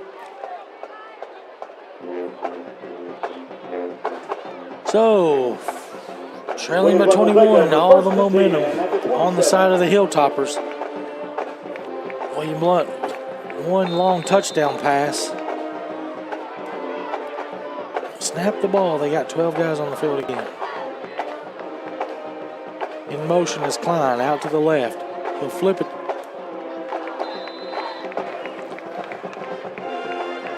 Incomplete. Wide of the target. Incomplete. Brings up second and 10, Governors.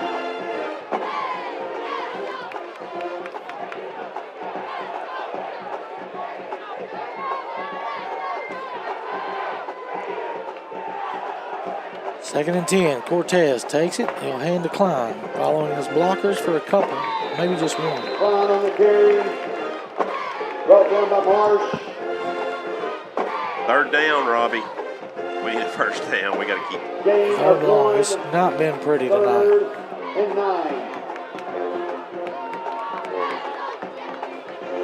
9. Cortez, straight drop. In the pocket. Needs to step up. Now he's reversing. He get a block. That guy just held through Hatcher. Don wasn't even watching.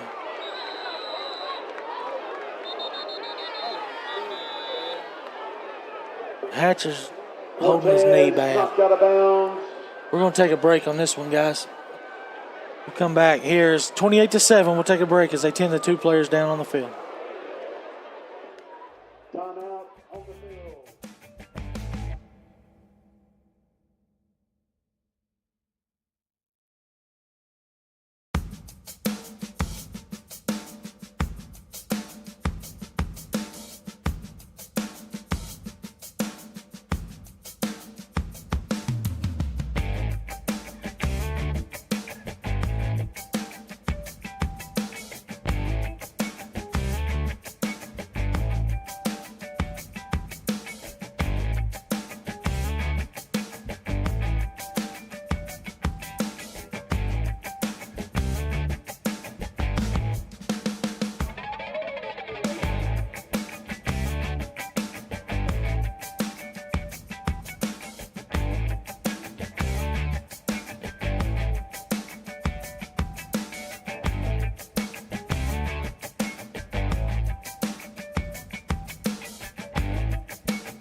4th and 12. William Blount in pump formation.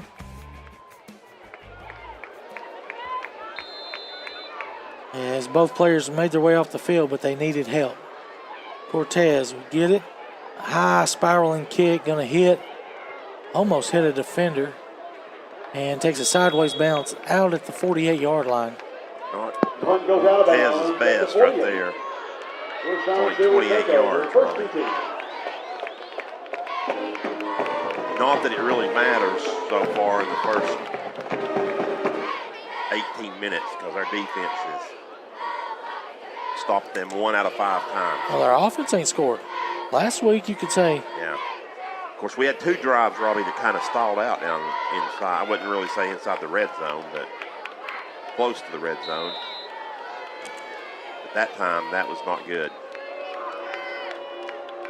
Handoff, Emil, straight ahead. That's a pretty good job on him. There we go, 3 yards. About as low as you can get on him.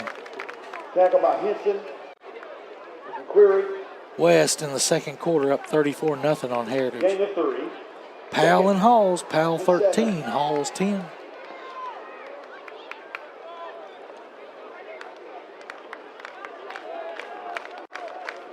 Second and 7. Bobble to snap, catches it now and completes it 2 from Oyen. Going to be enough for a first down at the 40-yard line. The whistle's been blown, guys.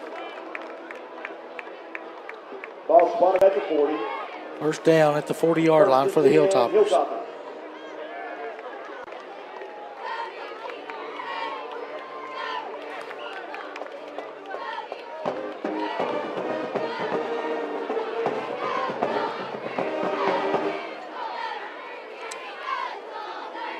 If anybody's in the stadium listening tonight, just got a text from Miss Kay Gibson. She says they got some good homemade barbecue down there. $5. Chips and a drink. First down carry for the Hilltoppers is to the left side. And give him a couple more. Better job of pursuing there, though.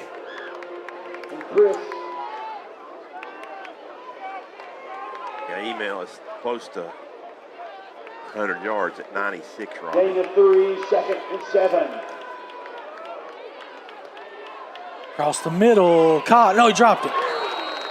Moyen this time drops it. With 4:07 left here in the second quarter. Science Hill looking for more. They're inside the 40, leading 28-7. Slusher will check in. Arrett and Arrett and Monroe will check out.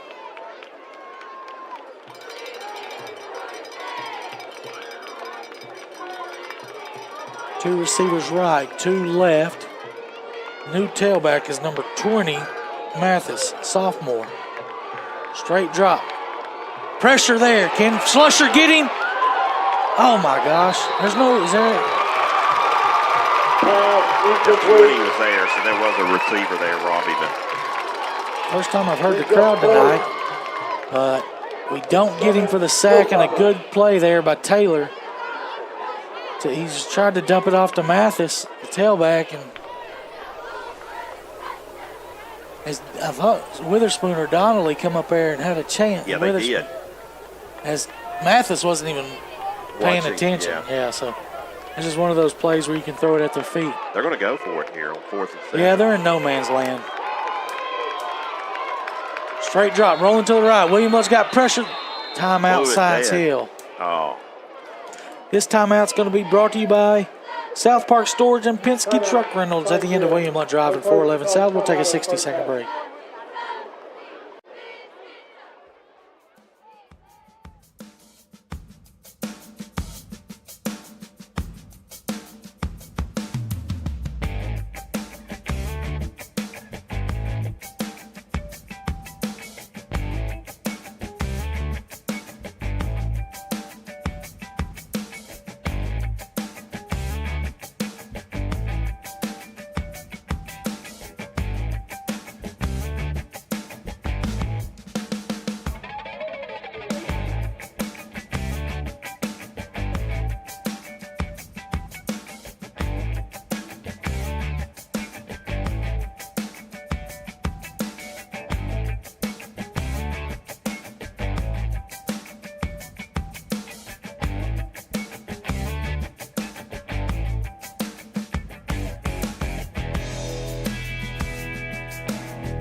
All right, 4th and 7. See if Coach Cortez can drop some pressure.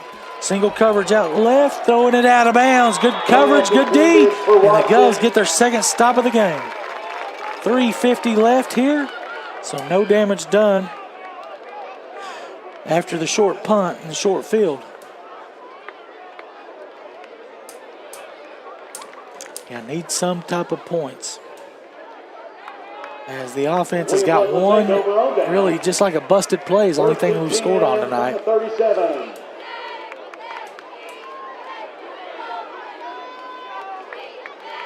First and 10, split tailbacks, Brooks and Klein. Two receivers stacked left at the top of your screen. He'll hand it to Brooks. Brooks will cut it up. Spins in the hole and gets a couple, falling forward to the 40-yard line. Give him 3.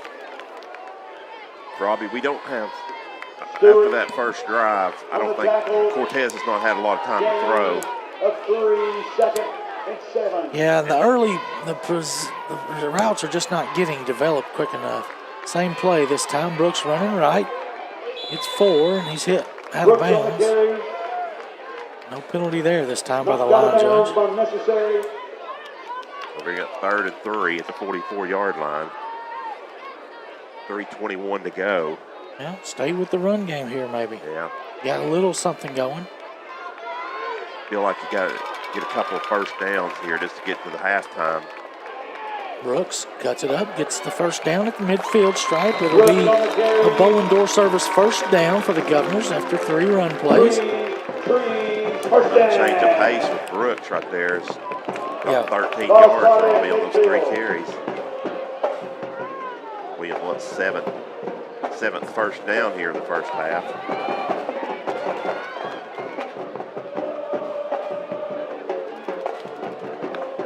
Cortez takes it this time, hands to Klein. Klein goes straight ahead for 3 or 4. Give him 4, I think, by the top guy. Oh, they're going by this guy.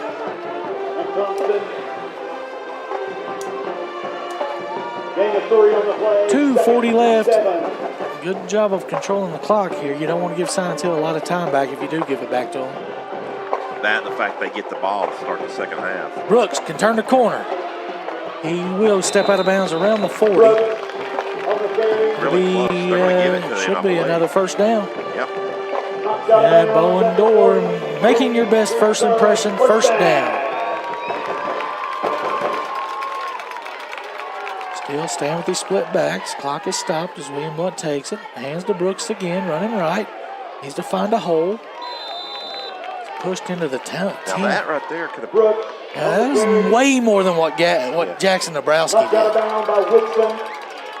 Clock will stop with 2:20 to go. 3-yard gain. 2nd and 7. Moving left to right here on AM 1470, the voice of champions. This whole drive's been the split tailbacks with Klein and Brooks. So they've been running, Robbie. You're going to see if they take a shot at some point. Handoff, Klein running left, cuts back, nope, tackled for 1 yard. And he's pushed to the ground. Wow. He just going to go give him another warning.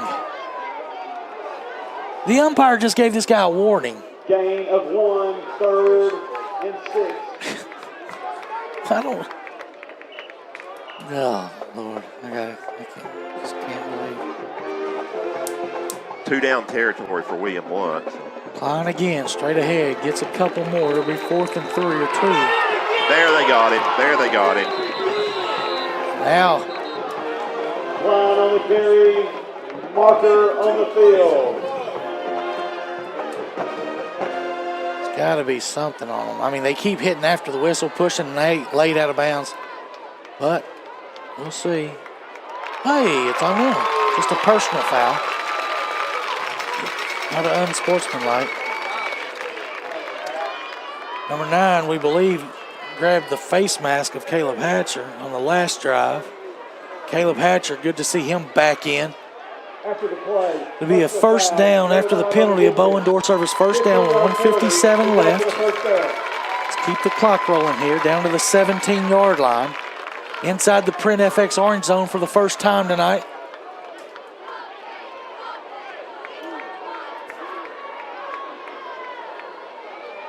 After the penalty, William Blount will have it first and Clock 10 from the will 17. stay stopped. Keep it running here. Keep it running. And nope, play action. Cortez needs to run left. Run. Break back. Throws it to Stewart. Oh my gosh, defenseless player. There it is. There's the penalty. Should be an ejection. In college, that's an ejection, leading with your shoulder like that into the neck or helmet area. I can't believe he hung on to the football. Hung on to the football. Oh, he didn't? Oh my gosh, you're right, Stan. I thought he hung on to the football. Wow, what a catch for Stewart. I saw the shadow. I thought that was the ball from the lights. Another penalty. This one's going to be half the distance to the goal line. And another Bowen door service first down for the Govs. Personal foul. Hit on the defensive player. Number 2 on the defense. Penalty is half the distance to the goal. First down. No ejection. No ejection in high school. Governor. Split tailbacks down at the 4-yard line. First and goal.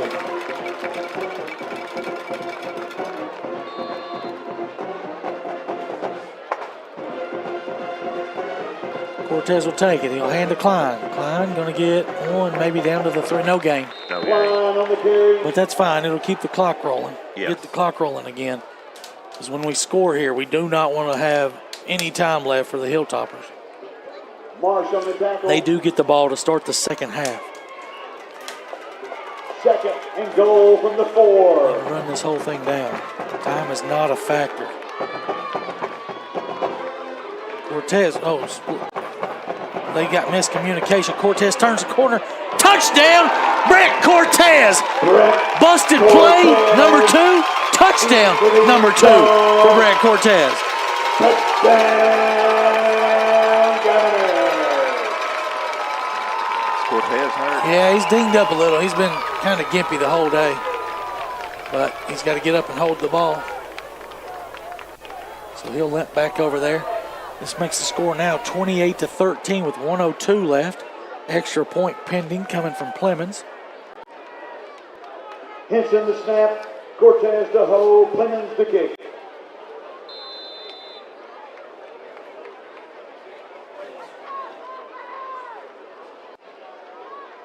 Snap. Little good catch by Brett. Snagged that thing and put it on. Yeah, he did. Your score is 1. Blocked there, and it's 14-28. We'll take a 60-second break. Sciensville 28. William Blount 14.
All right, set for the Anywhere Movers kickoff here by Clemens. Deep for the Hilltoppers. Looks like he's going to switch sides. See where he kicks it. Try to kick it away from Emil. He'll pooch it. Get on the ground. Get on the ball. We got it. Crumpton has recovered, and the Govs have a minute. Why's the clock running? By number 20, Major Perfect call there by Coach Henson. We found the soft spot, and William Blount's Crumpton there to recover. Wow. That could be a game changer if William Blount. Right, the opposite of last week. Yeah.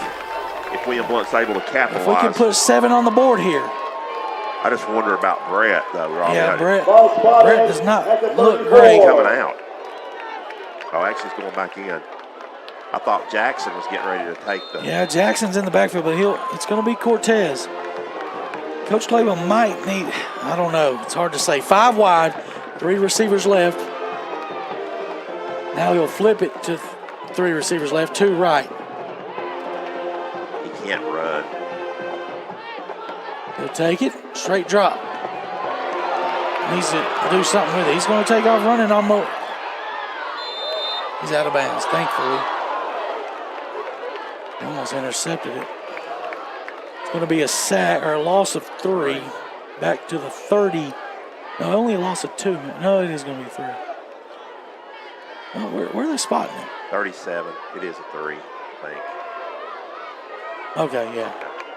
Loss of 3. 2nd and 13, 49 seconds left. Stepped out of bounds. I know we have 3 timeouts, right? Yes. I think we need to run it right here to give him a couple minutes to.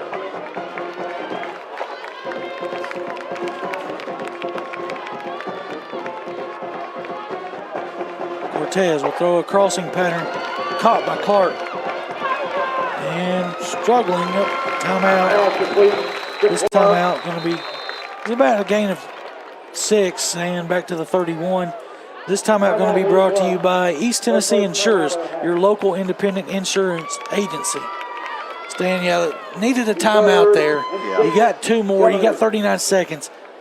You need it. You're probably outside field goal range, and right now it's looking like field goals aren't any important. Probably got 2 plays here for Coach Claybo to get the 6. And if you're at the last second, you got to get the first down first. Yeah, 2 plays to get the 6. But yeah, they. It's 39 seconds, Robbie. I think we could get the first down, and we still have a couple of shots because there's still 2 timeouts left. Right. So, I think we got to get the first down before we even think about it. But like I say, is this helping Brett right here? Do you call a timeout in between 3rd and 4th down? Well, yeah, you could possibly. You know what I'm saying? To give Brett some, if you don't gain nothing here, give Brett, if anything, more time to let his adrenaline kick in. He did, escape that last pass rush, although he stepped out of bounds. He'll have a receiver Stewart at the top of your screen, 3 at the bottom, kind of tight with Dabrowski, and Clark. And Klein will be the single set tailback to the right. 15 on the play clock as Brett will take the snap. Fakes it. Now he will throw it. Sideline pass caught by Dabrowski. First down. Get on the ball. Spike it. Why is the clock still rolling? Now they'll reset the chains. Ball spotted at the 21. It is enough for a 3. Now the clock is not rolling. Okay, they gave us some time. Cortez throws an out pattern. Caught. We need to use a timeout. Pass complete to Dabrowski. 22 seconds. 20 seconds. Timeout. I thought it was 22, but either way, who cares? Blevins Realty Group will make this timeout possible, making buyers and sellers happy. We'll take a 60-second break. Ball spotted at the 14.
Yep.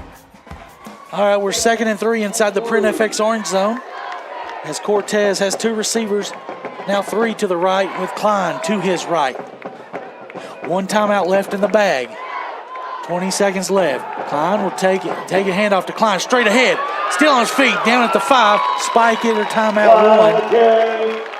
1. 13 on the clock. best run of the night for William Blount. Need to hurry. They'll reset the chains. Necessary. Spikes it with 10. Make it 9. Guys, the stream is struggling a little bit tonight, so we're going to cut it off. As soon as we go to halftime, we're going to drop the stream and come back. Sometime during halftime, we'll have all the halftime regular things going. As soon as it comes back up, the radio station will play commercials, but we'll be back up as soon as possible. Hopefully we get these kinks worked out for you.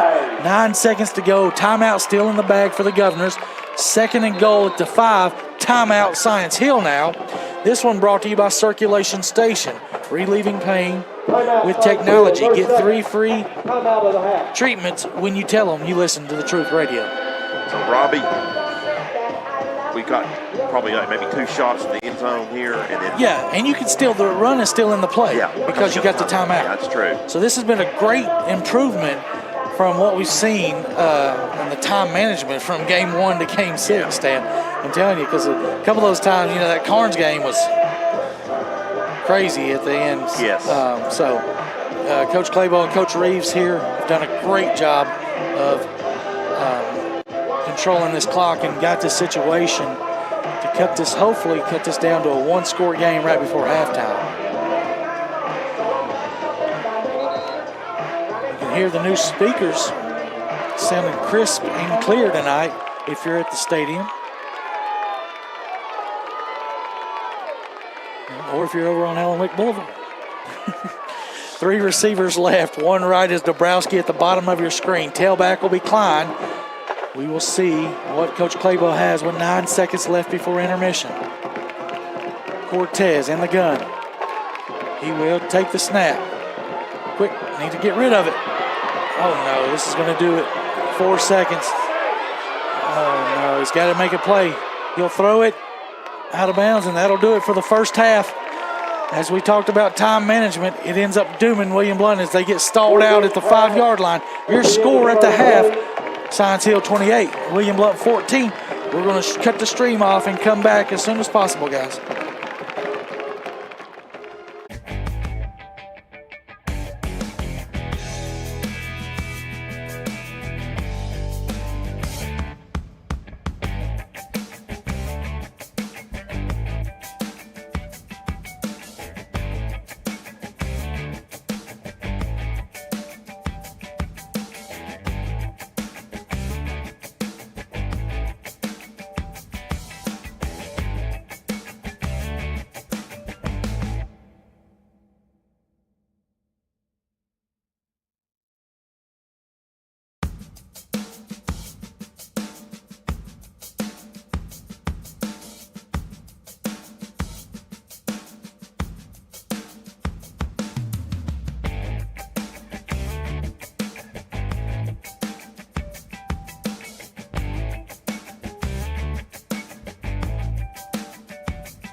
All right, we're back here at the Heartland Roofing halftime report.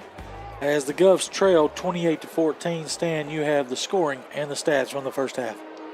Yes, Robbie, thank you. Stats with Stan brought to you by Red Tech, the best refrigerant in the business for LG appliances, 865-983-1633. give them a call for all your needs. Scoring-wise, Science Hill got on the board first with the Emil one-yard run. Turin's kick is good, and it was 7-0 Hilltoppers early. William Blount answered, though, excuse me, on a 49-yard pass from Cortez to Stewart. Clemens tied that up with the extra point. It was 7-all. But Science Hill comes back, and Emil with a 31-yard run. Turan's kick is good, and it was 14-7 Hilltoppers at the end of one. Science Hill added a couple of second quarter scores as Watson on a 23-yard pass from Taylor.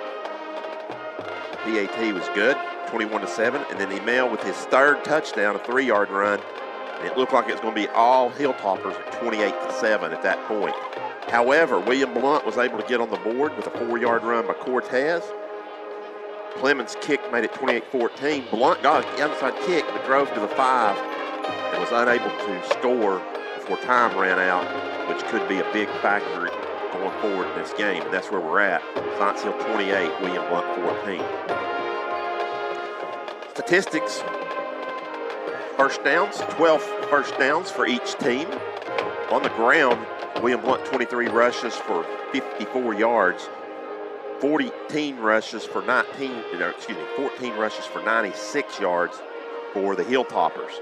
All 96 are from Emil as well. William Blount through the air, 13 of 23 for a touchdown, 2 interceptions. Science Hill is 9 of 17 with 1 touchdown, no interception. William Blount's thrown for 144 yards. Science Hill thrown for 177. Total offense, William Blount at 198, Hilltoppers at 273. Both teams have been penalized 4 times for 35 yards. William Blount's turned the football over twice, both times on interceptions. Science Hill has yet to turn it over. Punting-wise, William Blount's punted twice for 37.5. and the Hilltoppers have punted once for a 42-yard average. Individually for William Blount, Klein leads the rushing with 11 carries for 35 yards. Brooks has 5 for 23. Cortez is in the negative tonight with the losses, as he is at negative 4 on 7 carries. Through the air, Cortez 144 yards, 13 of 23. The big reception guy, Clark, 6 catches for 47. Stewart with 2 for 56 and a touchdown. The runners ready. Gabrowski 2 for 17. Klein 2 for 11, and Jackson Gabrowski with 1 for 13. Go. As we'll take a pause here and get the run, as the Panther is making up a lot of ground there, and I don't think anybody's going to beat the Panther tonight, as they started 7 yards behind, and he is actually no winners tonight. The Black Panther beats them all. For Science Hill, individually, back to stats with Stan, it's Emil on the ground with 96 points. Taylor through the air, gave those statistics already.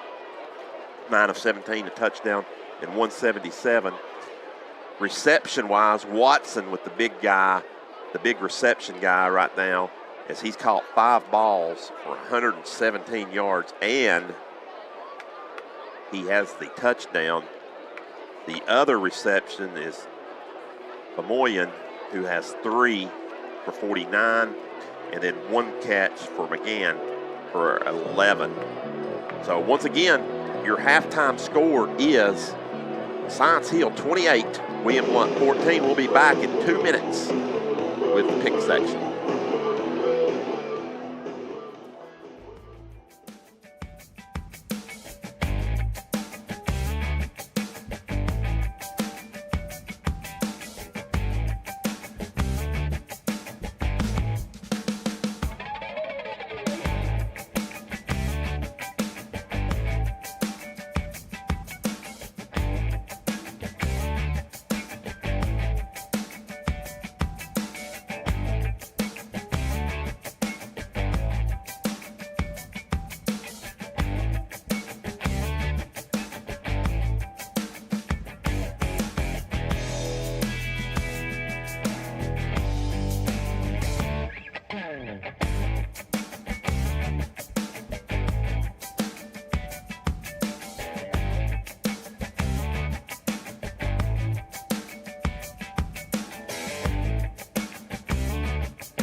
Back at William Blount High School, where William Blount trails Science Hill 28-14. This is the Heartland Roofing halftime show. We now move into our pick segment.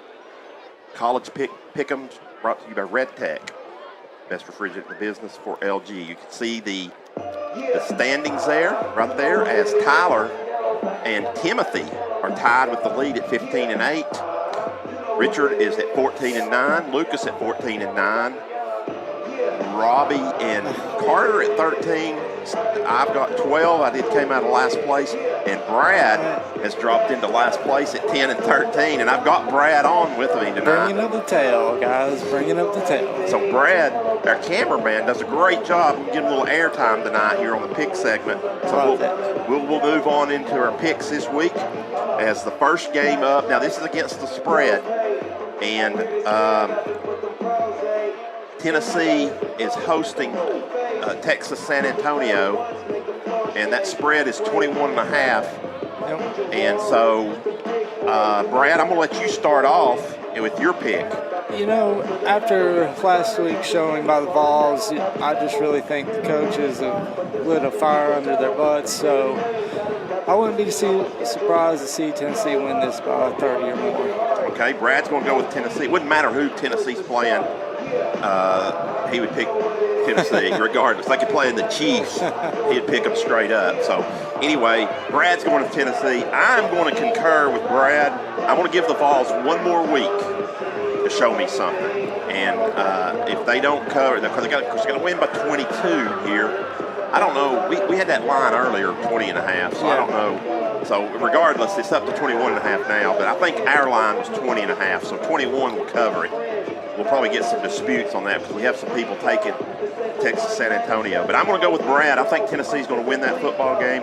Tyler is going. He went out on a limb with Florida last week. Was only pick. He says Texas San Antonio is going to cover the spread, and so is Robbie. So Isn't their quarterback injured though? I think it's up in the air yet. Still, I'm not sure. So either way, those both are taking UTSA. Richard and Lucas will also go with Tennessee. Carter is also, I missed that. Carter's going to go with Texas San Antonio too. And then Timothy will go with Tennessee. So we're kind of split right there on that first game. Moving on, game number 2. Big game tomorrow at ABC tomorrow night, or actually at noon, kickoff. May have some weather issues there too at Clemson. Florida State, number 4 in the country, travels to Clemson for this game. And I'll go ahead and start us off this time as I'm going to go with the Seminoles. I'm just not sold on Clemson. Yeah, same here. I don't think Cade Klubnik is nearly the quarterback that his potential has, but he may get there next year. But this year, I think FSU rolls. So Brad goes with FSU, and I go with FSU. Richard's going to take Florida State as well. Lucas is going to go Florida State. Carter's going to go Florida State. Timothy's going to go Florida State. Clean sweep? Nope. Tyler and Robbie. Tyler and Robbie are going to go out on a limb and go with the Clemson Tigers. Next game. This one, I think this will be a clean sweep. Colorado is at Oregon. 2 ranked teams, 21-point favorite though. And Brad, I'll let you start off on this one. You know, I think that line, I mean, Vegas must know something we don't, but I'm definitely going to go Oregon here at home to win outright. But that spread, I mean, like I said, Vegas must know something we don't. I think that Primetime's little fantasy is going to come to an end tomorrow. They're going to play some real football teams. The next 2 weeks, they got Oregon this week and then USC next week. So I was wrong. I'm going to go Oregon as well. And I would almost say they're going to cover the spread. But everybody's going Oregon except Timothy. Timothy went with the Buffs. He's under the prime time. So he's bought in. He's bought in to prime time. So we'll see there. Either Timothy's going to be looking really good next week, that's a prime, or he's going to lose a game there on us. All right, next game, we move on. Stay out in the Pac-12 there, what's left of it anyway. And we've got UCLA on the road at Utah. Tough place to play in Utah. I'm going to start this one off right here, and I'm going to go with the Utes at home. I think they're a pretty good football team, and UCLA is still, even though UCLA is undefeated, they really haven't played anybody. This is going to be their first test, so I'm going to go Utah, Brad. Yeah, I haven't really got to see much of either of these teams besides the first game, Utah against Florida. It's not a true night game there at Utah, so I wouldn't say it's as much of an advantage. So I'm going to go with UCLA here. All right. So Brad's going out on a limb with UCLA as they are a 6-point underdog. Let's see here. Tyler's going to take Utah. Rob's going to take Utah. Richard's going with Utah. Lucas with Utah. Carter with Utah. But Timothy throwing the dice with you, Brad. So he's going to go UCLA. So there's going to be some movement in their standings this next week. That's good. There's a lot of good games this week, too. So next game, we'll roll on back to the SEC, a big SEC showdown tomorrow in Tuscaloosa. I think the last time Ole Miss came to Tuscaloosa, Lane Kiffin said, get your popcorn ready or something. Anyway, Ole Miss is at Alabama at the 3:30 kickoff right there. So, Brad, we got to go quickly here as we're about. Yeah, I'm just going to go Alabama since they're at home. That's really the only reason why I'm picking them, just with that home field advantage. I'm going to go with Lane Kiffin. I'm not impressed with with Alabama. Yeah, neither was I. And they got some quarterback issues, so I'm going to go with Ole Miss. Going quickly, Tyler's going with Alabama. Rob's going with Ole Miss as well. Richard's going with Ole Miss. Lucas is going Alabama. Carter's going Ole Miss. Timothy's going Ole Miss. So it's pretty split down through there. Moving next game back out to the West Coast will be Oregon State at Washington State. Richard, get that up there for us. There we go. So the Beavers are on the road at the Cougars. So, yep. Brad. Yeah, I'm going to go with the home team again right here with Washington State. True night game. I think they got a little bit of advantage there over Oregon State. All right. So Brad's going to go with Washington State on that one. Tyler, I'm going to go Oregon State. I like the Beavers in this one. Tyler's going to go Oregon State. Robbie's going to go Oregon State. Richard's going with you with Washington State. Lucas is with Oregon State. Carter's with Oregon State. And then Timothy with Washington State. You and Timothy, I think y'all got together and collaborated about your picks. You might want to change that Colorado pick to go with him. No, that's definitely not happening. All right, the next game, maybe the biggest game of the day tomorrow night, actually. It's not. Very Ohio true. State at Notre Dame. Real quick, I'm going with the Fighting Irish to pull that one. You know, I'm going the same. Ohio State really hasn't showed me much on offense whatsoever, and Notre Dame has just been a powerhouse on offense. So I think it may be high scoring, but I think Notre Dame wins that. Tyler is going to Ohio State. Robbie's going to Notre Dame. Richard's going to Ohio State. Lucas, Ohio State. Carter, Notre Dame. Timothy, Notre Dame. So, and then the last game is Auburn and A&M. Real quick, give me a pick, Brad, and we got to go. I am going to go with A&M. All right. Guys, it was great talking to you. Thank you, Brad. I'm going A&M. Most everybody's going A&M. Robbie is going to Auburn, and Carter and Timothy are going to Auburn. Everybody else is A&M. So there's our pick segment. Had to rush it up real quick. So I give the phone back to Timothy. Robbie steps back in. Yeah, I would say that was Brad's GNN debut, but I believe some of our listeners have heard Brad come through the mic before. So Brad finally, but this time it was allowed by the producer, Richard. Official. This was his official debut. This is official.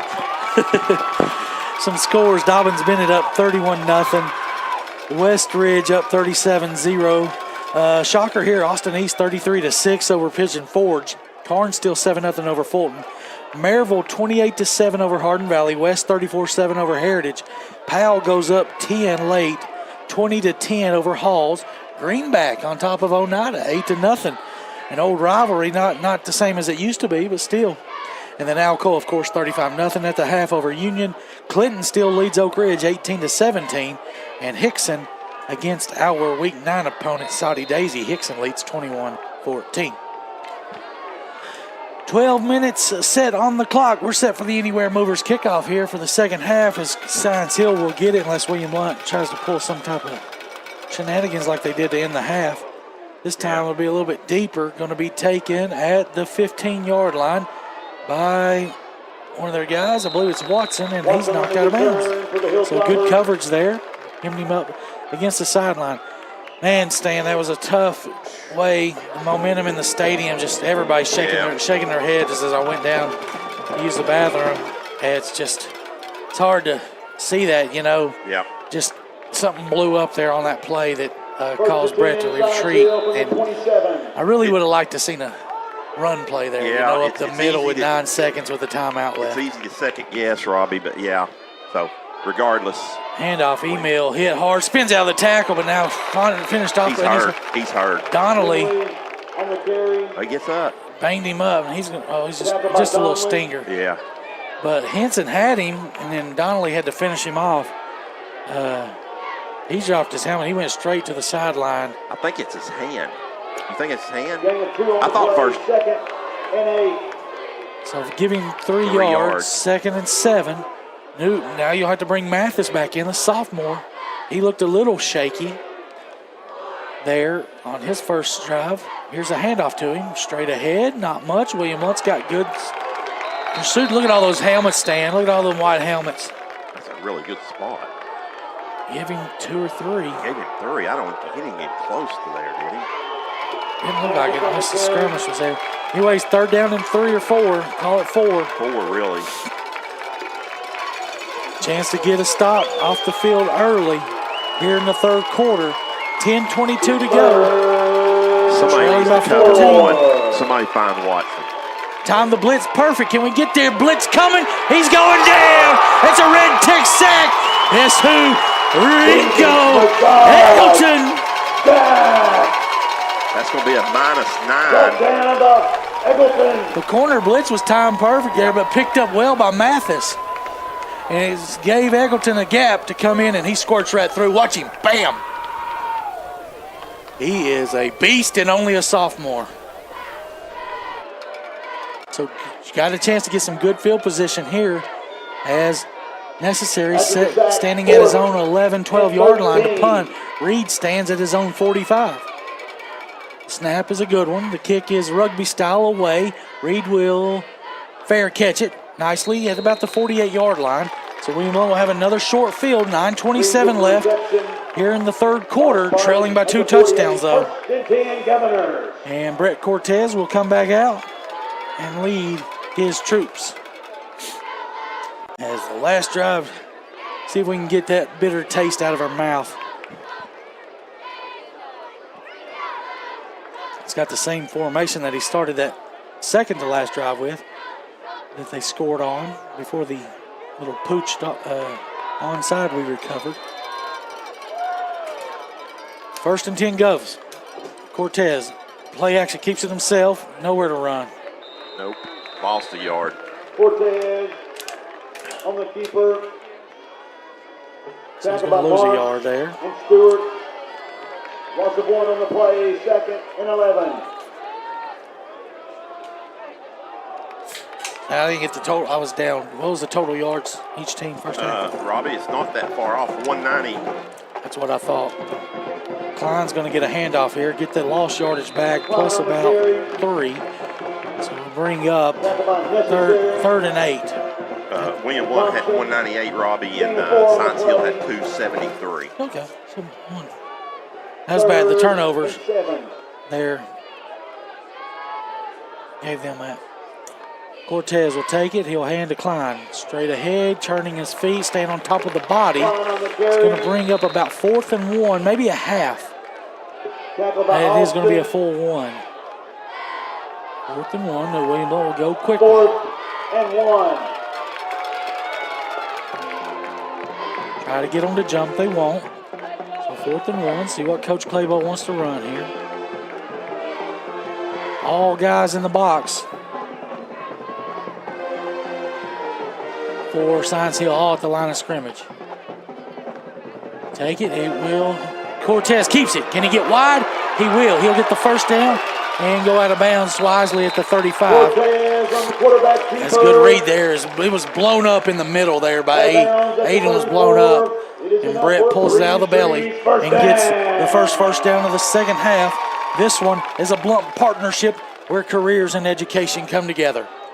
1st and 10 at the 34-yard line. 2 receivers right, 1 left. 20 on the play clock as Cortez tries to get them to jump. Now he'll reset the protection. 7:40 and counting, 3rd quarter. Looking to his right, stop pattern, caught by Clark again. Good yardage and hit out of bounds.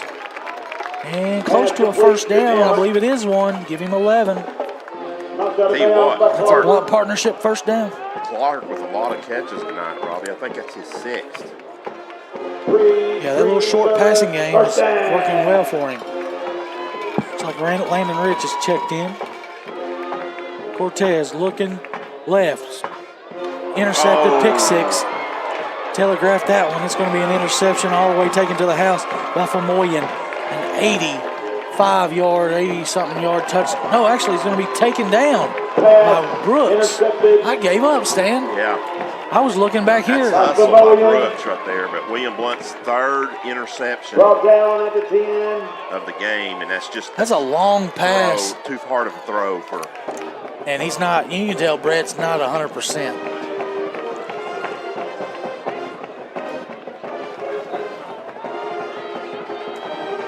But Cortez and Brooks save a touchdown. 1st and goal, Hilltoppers. I looked back to see where they dropped the beanbag, but I didn't see one. On the interception return, when I looked back, he was caught. Yeah. Tight formation, got a shot. It's going to be necessary in the gun. And he gets the edge and hit hard. Necessary with the keeper. And Taco might have taken a knee as he went flying there. We'll take a short break as they'll look at Caden.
All right, it'll be 2nd down. And goal still, and I think they're going to leave necessary still in there, Robbie. Yeah, Run the Wildcat. He'll take it off the right side, hit there, and runs through a tackler. Still on his feet. Touchdown, Hilltoppers. And now back up by 20 for the 2nd time tonight.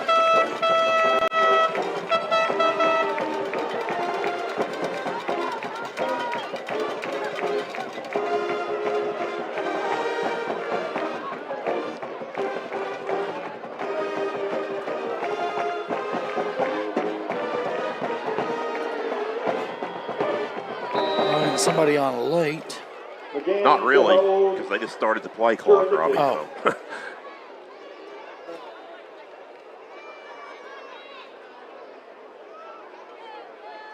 Turin's been perfect tonight, and it looks like he stays that way. Your score now is 35-14. Hilltoppers up by 21 with 7 minutes left in the third. 60-second break. Your score was 6:58 left in the third.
All right, back here for the kickoff by the Hilltoppers. They're kicking towards the church. William Blount will be moving left to right this third quarter. Deep kick this time. Reed will field it at the 6. Going up the left side, past the 25 and out of bounds, about the 28. You know, Robbie Williams had, other than one drive I can think of, they've had pretty good field position to start with. Yeah. First and 10, William Blount. Yeah, the 21 and this one right here probably the worst they've started. It's not been all bad. It's just looks bad right now. Well, you know, time ran out on you right before halftime. You'd like to have that 7 back, and then that pick right there, Robbie, was a backbreaker almost. Handoff up the middle, Klein for a couple, maybe one. Klein on the carry.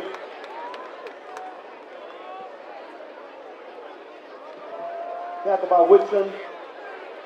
Gain of 1, 2nd and 9. It's just been a grind on the ground, Robbie. 73 yards still is all William Blount is at. Handoff, bouncing it wide as Klein now cuts it up nicely, up past the 34. That's where they'll mark Klein on him. the carry. Give him 5. Third Tackle and by manageable. Marsh. Klein does lead William Blount rushing. 51 of those down 78 yards. Brooks has 23, and Cortez is at net 4. Play action. Cortez cap it. Still running. Lowers the boom. Gets a first down. Blunt partnership first down. Cortez on the quarterback keeper. And he gets up. Tackled by Up close to Nelson. midfield to the 48-yard line. You see him just pull it out of the belly and go First down. straight ahead.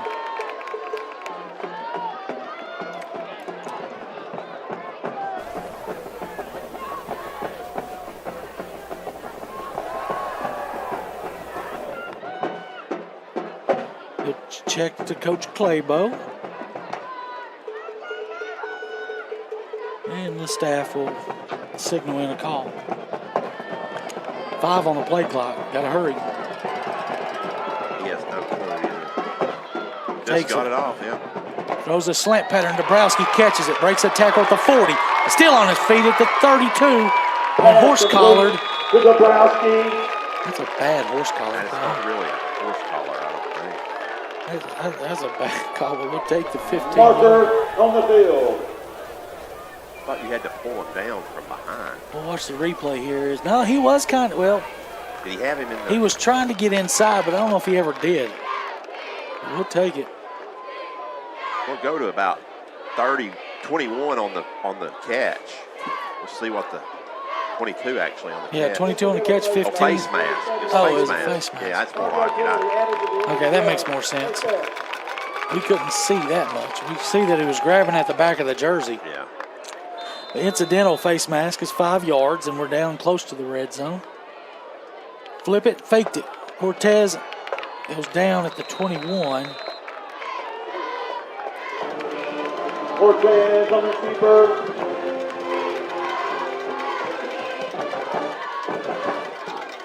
Bring in two tailbacks now, giving 4 yards down to the 21. Second and 6. Down by 21 with 4.5 to play here in the third.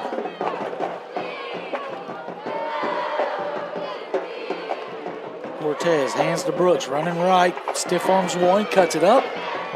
Brooks on the carry. Gets 3, maybe down to the 18. Knocked out of bounds by At the Mark. 19, actually. He's in the orange zone. This is the Print FX orange zone. All your printing needs. Ball spotted at the 19. Stop by, give them a call. They've moved out to Alcoa Highway now. 3rd and 4 right here. Obviously 2 down territory though, with being 1 down 21 here late in the 3rd.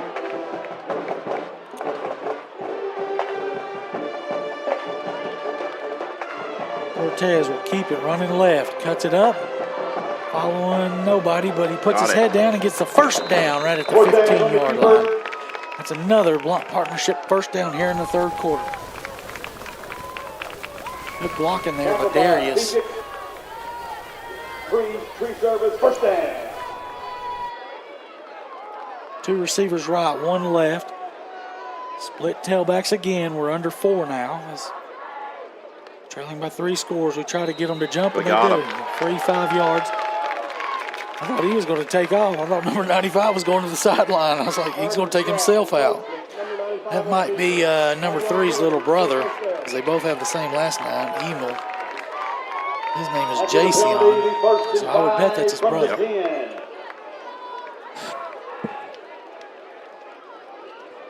Not a common last name. In motion. Got a man, we got him outnumbered here. Yep, he'll flip it that way to Klein. Good play to catch it because didn't know if it was backwards or not. Pass complete. Decline. Loss of 2 on the play. Lost 2, but still, I mean, if that ball hits the ground and skips into their hands. Yeah, but I think it was behind. That was. But he doesn't know. You know what I'm saying? As Aiden, I don't know if Aiden knows from the angle that he was at. Lipinski's in the game. Lined up at tight end. You see him there. Yep. See if they give the big guy a shot. It's be a good time to do it down here in the red zone. Yep. 6'3", 215 tight end from Poland. They will look at, nope, he's got him. He couldn't. Never mind. He's going to keep it. Cortez turns the corner. Cortez on the keeper.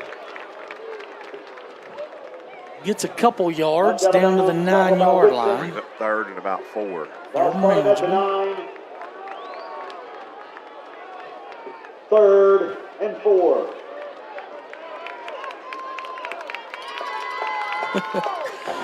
Third and 4, 2 downs to get 4 yards. Try to get him to jump. He's got 15 on the play clock as he checks to the sideline. Got to hurry. Don't need to waste a timeout here. Slow to get to the play. 5 seconds. 4, 3, 2. Gets it away. Handoff to Klein. Nope, kept it. Cortez running left. Don't hit. Great play by Cortez on the keeper. Yeah, he's been a good player. And Stewart couldn't block in the back there. No, he was in a bad position. Governors.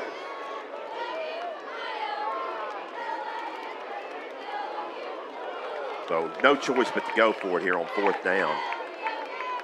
I mean, you are in field goal range, but that's going to do you absolutely Yeah, nothing. you're down by 21. 4th and 8. Running players in and out. Yeah, we're going to have timeout. But, I mean, it is an important play right here that they get it correct. This timeout going to be brought to you by Bonner Burger, home of the 2 for $9 quarter pounders with cheese. 60-second break.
All right, 4th down and 8.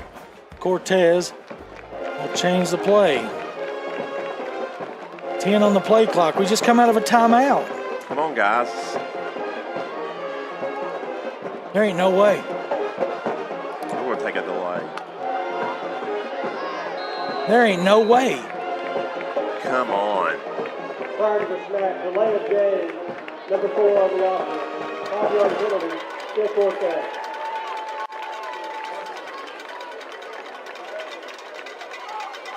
How does that happen, Robbie? I'm speechless. They're going to kick a field goal.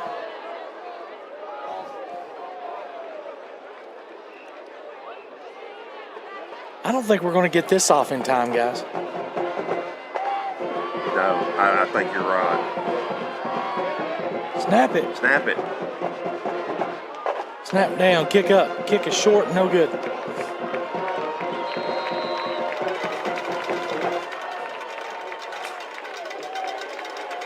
Field goal attempt, falls incomplete. Seinfeld will take over.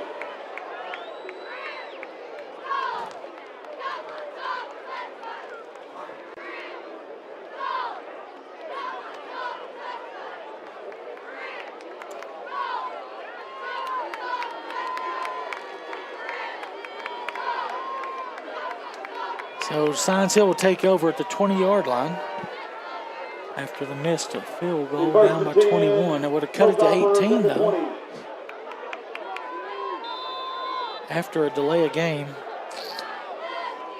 coming out of a timeout. I can't make this stuff up. Eagleton with a big tackle for loss. He's here to play still. Don't know what the offense is doing, but now the defense gets a big play. A nil. That was back in the game, Robbie, and that's the first Negative play for him. yeah. -5. So that he was at 99 yards. That takes him back to 94.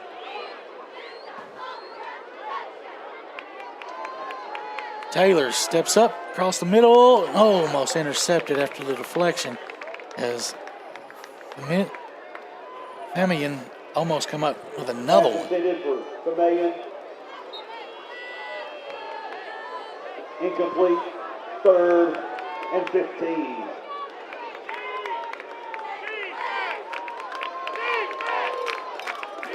Need a stop here, down by 21, 3rd and 15. Got to get off the field, defense. Give the offense a chance. Rolling to his right. Blitz coming, throwback screen, set up, dropped. Wow, it was set up nice. Pass intended for Emily. Incomplete. Deflected, which could have been a deflection by one of our linemen, Brad said. Nonetheless, stops the clock, so we'll get the ball back. Hopefully on plus side territory here. They're going to be punting from their own 15-yard line. He's had a few punts. Most of them have been rugby style and short. Randy Reed stands at the 45. Need a big play in special teams. Here's your chance. Rugby style kick. Going to be low and going to take. What? What just happened? He just went right over his head. I mean, he didn't. Looked like a foot over his head. Like he could have. He must have been too far up, Stan. I think he was too far up originally for that type of kick. Good job there by Necessary of kicking. 47 yards. Yeah. So 37-yard line. William Lunt's offense will come back as they've had 3 consecutive drives stall out. One via clock running out, one via the interception, and one via missed field goal.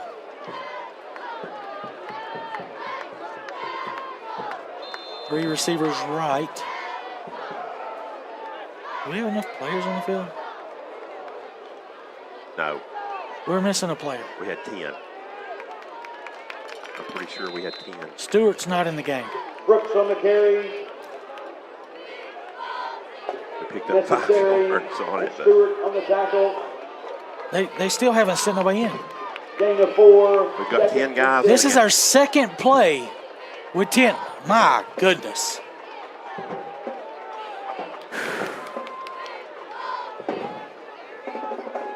he was standing beside the coach. Brooks, hand over. We're not bad with 10. 10 on 11, we've gained 9 yards. We got a second down and 1. 43 seconds left here in the third quarter. That was an offensive. This last 13 minutes of game time, but the offense just needs to be chucked and thrown away. 3rd and 1. Brooks to the left of Cortez. He'll take it, flip it out here to Jackson Dabrowski. He cuts it up at the 50. Nice tackle there, but enough for a first down. That's a Blount partnership first down for the Governors. They'll stop the clock momentarily with 15 seconds left. 16 seconds left. Now they'll start. Don's trying to get him to start it, but he ain't. So William Blount will get one extra play here in the third quarter. Handoff. Nope, another RPO. Garrett needs to cut it up. He will. Gets another first down. Another Blount partnership first down. As now they will not. He'll give him 12 there, and that'll be enough for a first down, getting close to the orange zone, and that is going to do it for 3 quarters of action. William Blount is trailing Science Hill 35-14, going to the 4th. As the third quarter comes to a close, your score.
All right, 1st and 10 for William Blount. Starting the 4th quarter. Cortez in the gun. Hey, play action, RPO to Clark. Another catch. Cuts it up at the 30, 25. Down close to the 20. It'll be give him the 20. Another 11-yard pickup for GC, the man, the myth, the legend. He's been the man tonight. That's a party zone. Your birthday specialist, Roll Arena, first down at the Print FX orange zone. 12 players on the field. Throw back to Dabrowski. I believe this will be a run for Dabrowski, Stan. But it may not count because you'll have 1st and 5 or 2nd and 3. You'll probably take 1st and 5. Knocked out of bounds at the 13, marker on the field. Yeah, I definitely would take the 1 and 5, 1st and 5. Yeah. So mark it at the 15, 1st and 5.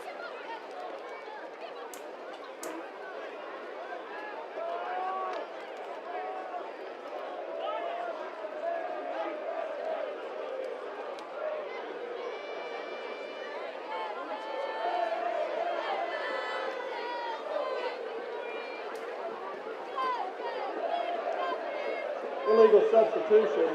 12 men on the field at the snap on the defense. 5-yard penalty for the previous spot. Still first down. Yeah. Good job there by Don explaining.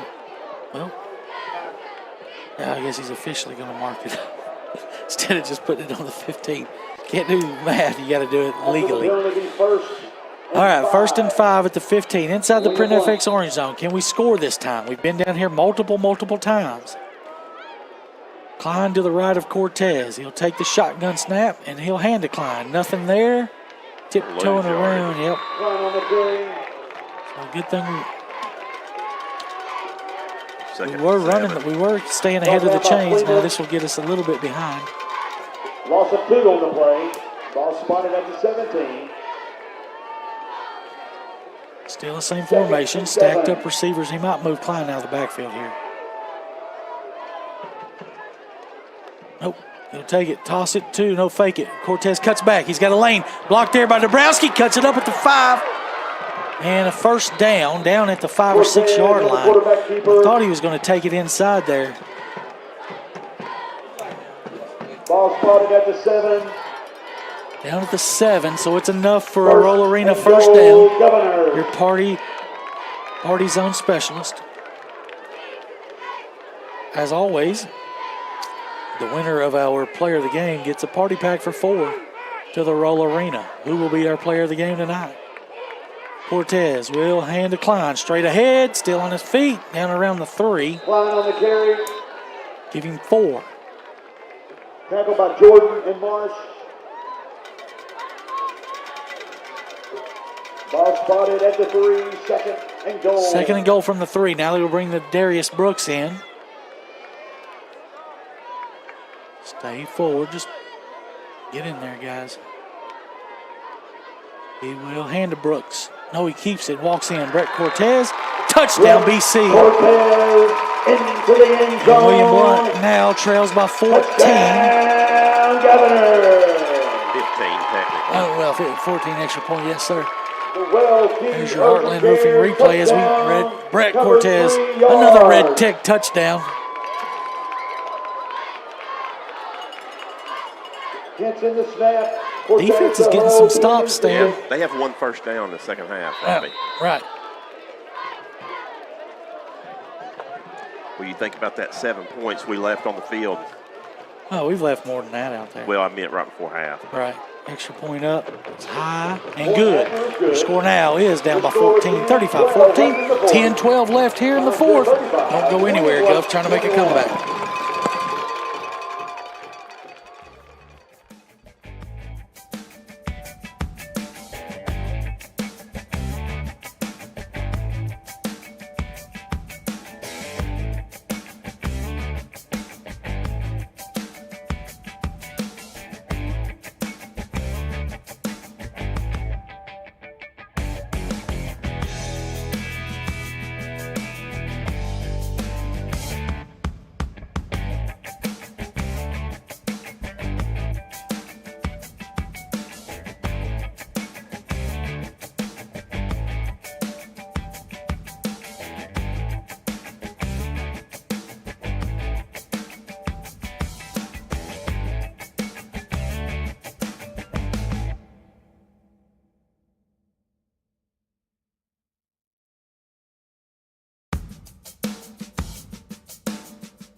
Clemens set for the Anywhere Movers kickoff. Give Alvin Jeanette a call. All your moving needs, 865-235-4108. Clemens will kick it deep this time, over their heads maybe. Nope, Emil will catch it at the 3, running to the sideline. Keep him hemmed up. Nope, he broke a tackle. He's off to the races. 35-40, still on his feet at the 40. Throwing guys down. My goodness. You had him hemmed up. Tackled by Eric. Good kick there. Great kick, actually, by Brady. Yeah. Try to get some scores here in this 4th quarter as we start winding down. After the game, we'll have our Murphy Bobcat player of the game. And we'll have some stats. And next week, it's homecoming as the Govs will take on Union County, step out of region play. Here's a handoff to Mathis. And Taco with a great tackle after a gain of 2. Mathis on the carry. Caden Donnelly. Gain of 2. Here comes Emil back in, Robbie. So I don't know if he's 100%. He looked like it on that kick return. Bradley Central now on top of Heritage, Georgia, 28-16. Maryville's the final as they take care of Hardin Valley, 48-7. Hardin Valley's come back to earth, hasn't they, a little bit? Yep. Straight drop for Taylor. Looking outside, pattern caught. And breaking a tackle at the 40. 45-30. Or 35-30, 25-20, 15-10, and 5-4, 3-2-1. Touchdown, Science Hill. 41-21. Now he stepped through a tackle. We're there, perfect.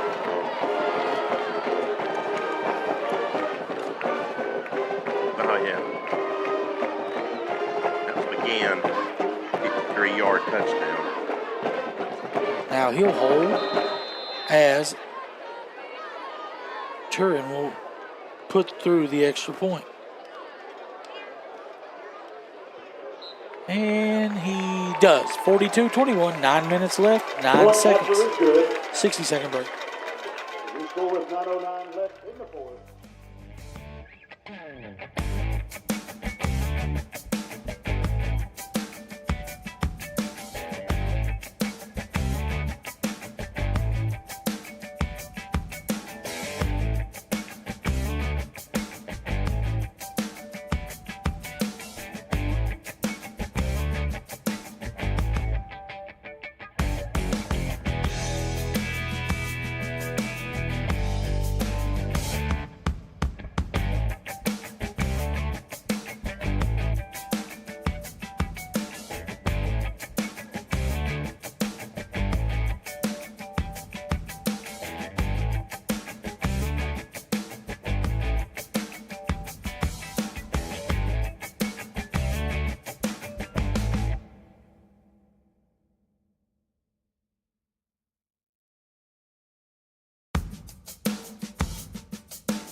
All right, set for a kickoff here. Gov's trailing by 21. Anybody mention the Temple and Miami game tomorrow? I didn't see that on the list. No. I think we all know that Miami's going to roll big on that, Robbie. All right. You know, that's an old Big East rivalry, isn't it? When Miami was in the Big East. Back when we actually won a conference championship. Here's Reed running down the left sideline. Still on his feet. And to break it, he does. Gets past the 40 and hit out of bounds. Nice. I think. Where's the referee? Right there he comes. What? He has no clue. Where he put him down to 47. 48. Gave him, we got 5 yards right there. I think it went out. He went out at the 43 or 44. 44, yeah. We'll take it. That'll help Randy's return yardage. He almost squirted through there. About 8:59 left, 21-point deficit for the Governors.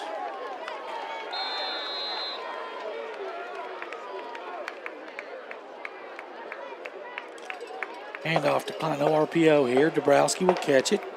Needs a block from Stewart. Stewart's trying. Dabrowski still on his feet. He gets hit again late. Pass complete to Dabrowski.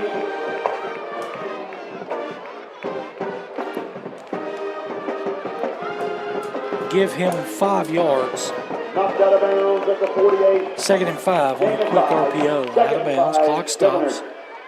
I like these little short passes. You can get. That was, Jackson Dabrowski on the catch. Here's the same play. This time Klein will run ahead. Best runner of the night for Hayden. He's going to get down to the 39-yard line for a Roll Arena first down. Maybe 38, Robbie, so we'll give him 10. Yep. This spotted at the 38. home sideline, Judge. First down.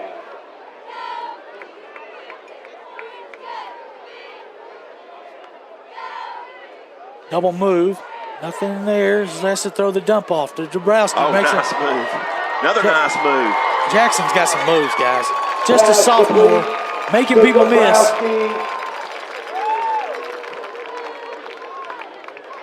Tackled by Marsh. Ball spotted at the 18. It is good for another Breeze Trees first down. That's a roller in a first down. Govs inside the orange zone. Handoff to RPO again to Dabrowski. Breaks one tackle down to the 15. 16. Mark it to 16. Give him 2 yards, 2nd and 8. And the clock continues to run. We're under 8, 7:55. Trailing by 21, but trying to score again. Cortez keeps it. He's going backwards. And there's a late hit. Cortez on the keeper. And 88 not get an extra shot into his ribs there. Lehman, loss of 4 on the play. 3rd and 12. 3rd and 12. We are in field goal range.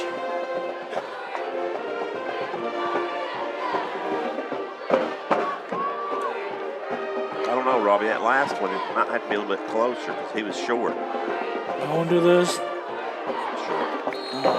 That's a deep route.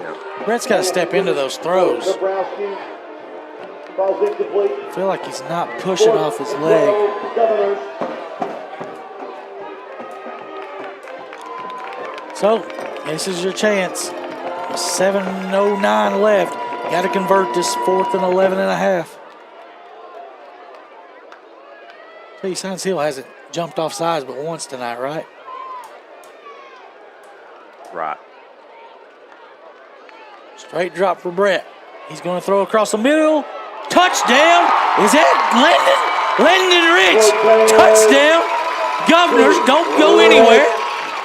20-yard pitch and catch from BC to Landon Rich, his first of the year for the senior.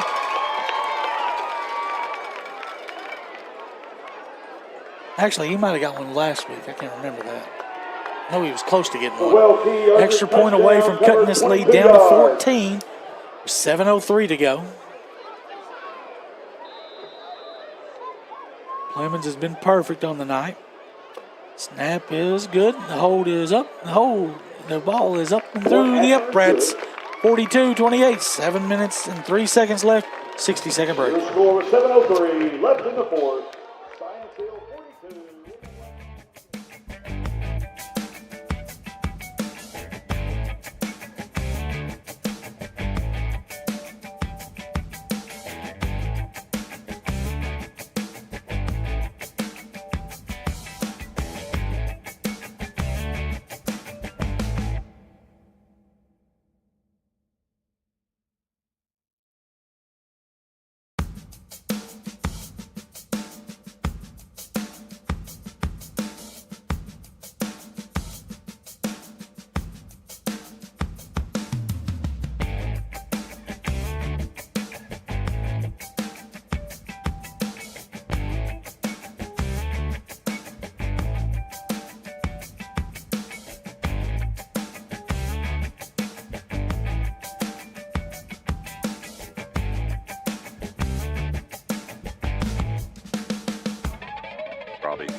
Right here, we are back, and look here at the Heartland Roofing replay as Cortez hits Landon Rich right at the goal line. He hauls it in.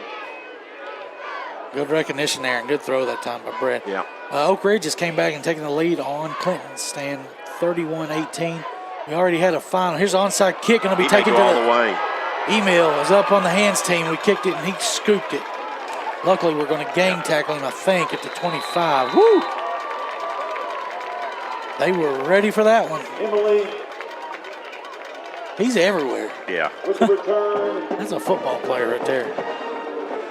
We had a final from Maryville, 48-7, and a final from Heritage, 48-14. So this was the closest game in Blount County tonight as Alcoa was up 35-0. I believe that was on the road, though, at halftime. All right, Taylor will be in the gun, and tailback will be Emil to his right. 2 receivers left, 2 right. 7:03 left, leading by 14. They're going to take a shot. They're going to get one. Down He's at the 5. Open.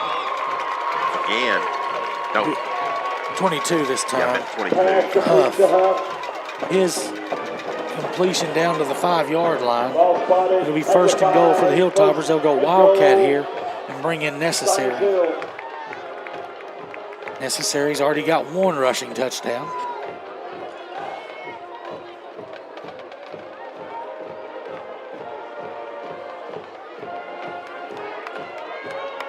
Wildcat formation, Huff to the right. Necessary will take it, rolling to the right, and it's a walk-in touchdown. Adios. There's the adios, brought to you by Bowen Door Service. Over 50 years of experience. Give them a call, 850-DOOR. Industrial and commercial and residential, I should say. Door service. 49 will be what they scored last week, right? Was that what Westridge scored last week, Stan?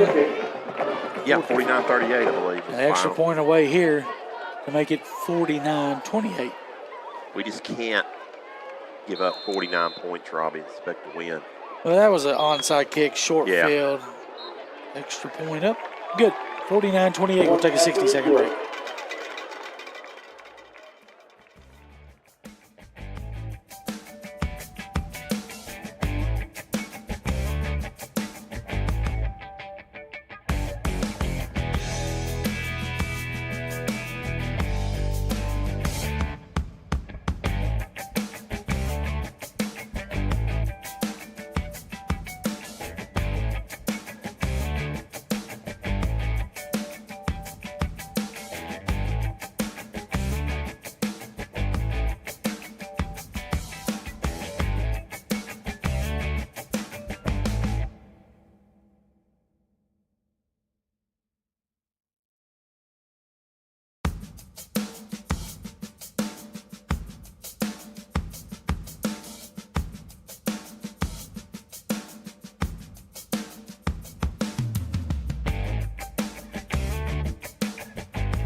All right, we're back here.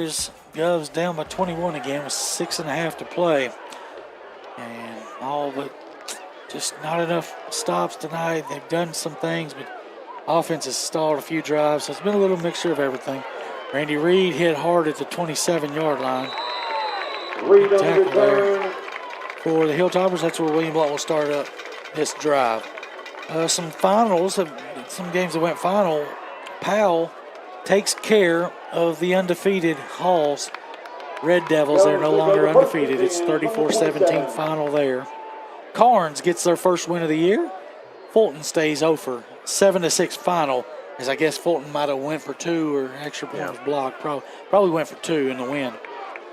And Alcoa 55-0, and Eagleton's leading at the half, I think, 14-7 over Wartburg. Here is Cortez handing it to Klein. Gains 1 yard. Down on the carry. I'd like to see some Dabrowski at quarterback. We haven't really seen him since the Morristown East game last year, Stan, as a freshman. Yeah, and it might not be a bad time to put him in so you don't get Brett hurt anymore. Yeah, and this game's out of hand. Right. Straight drop for Brett. He's going to chuck it. Nope. Thinks better of it. Now comes back. Flushed out of the pocket. Reverses field. He's going down. That is going to be a negative. 30, 28 to 5, 23 loss. And a negative 23-yard play. Cortez. Tap it up to 5. I just said it might be a time to see Dabrowski, but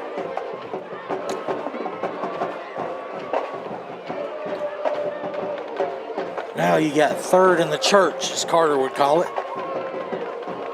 Be a good time to run a draw. And it will be RPO for Dabrowski. Catches it and stays on his feet, still on his feet. It's past the 20.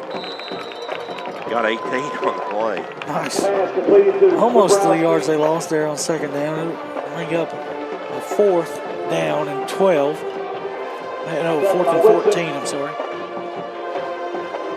4th and 14. Cortez punt.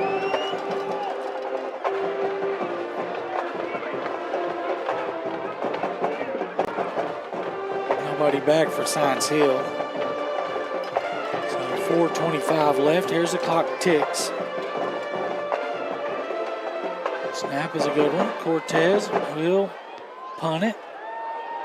It's going to take a William Blount side bounce a little bit down inside the 40. And that's where Science Hill will take over with 4:08 left here At the 37. in the fourth quarter.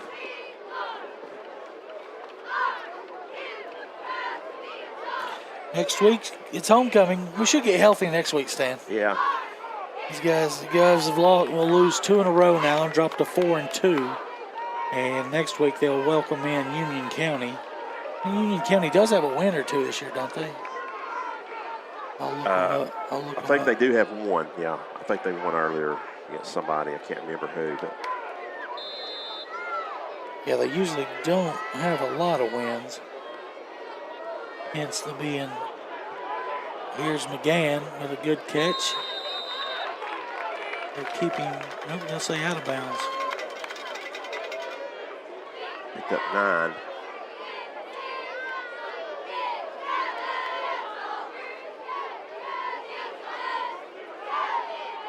Yeah, Union County 2-4 this year. Okay, Again with the reception.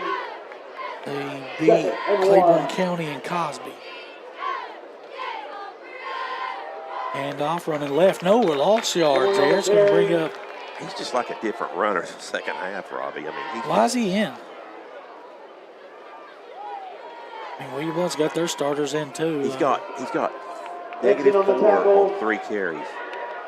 And he looked like he couldn't even be tackled the first half. He didn't have the one kickoff good. But Stan, go ahead and cue up a run play for necessary as they bring the Wildcat in here on 3rd and 3. Don't know if they just put that in this week.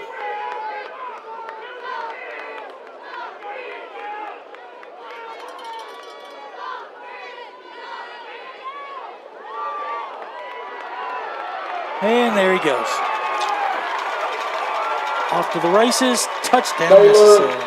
No penalties. They'll go 56 yards. Into the end zone. Touchdown, Hilltopper.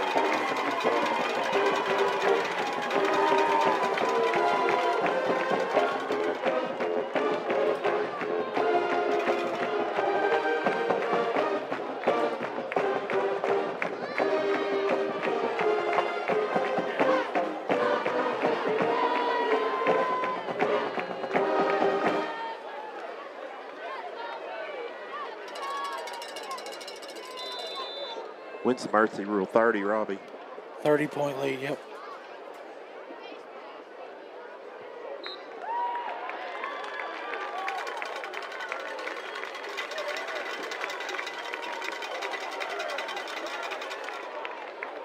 The extra point is good, 56-28, 28-point lead for the Hilltoppers. We'll take a short break.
He got it last week. I gave it to him last week. Oh, did you?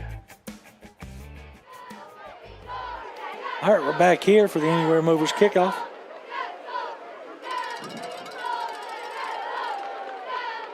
Taking at the 10-yard line, Randy Reed running down the left side. Cuts it up at the 30. He's still on his feet at the 35. Dragging tacklers to the 40. Reed on the return for the Govs. And it looks like Dabrowski's Tackle going to by come in. Letcher. It's going to be Jackson Dabrowski Ball getting the spotted snaps at 40, quarterback first and here. 10, Governors.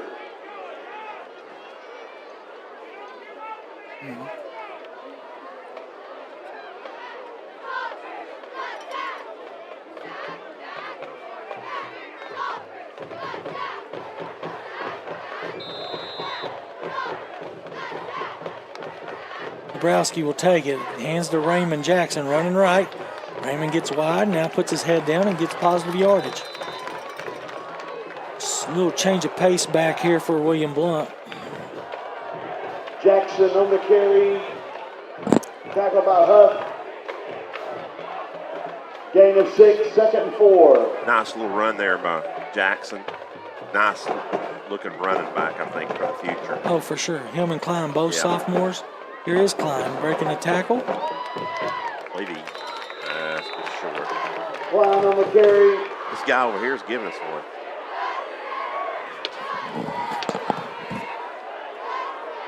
Ball spotted at midfield. So first down for the Govs. Breeze 2 servers, first down. William Blount has dominated the first downs the second half, but not a lot to show for it. It's Dabrowski on the carry. Goes about 6 yards right there. On the keeper. So That was a Roll Arena first down the previous play. Gain of 7, 2nd Now and 3. Dabrowski gains 7.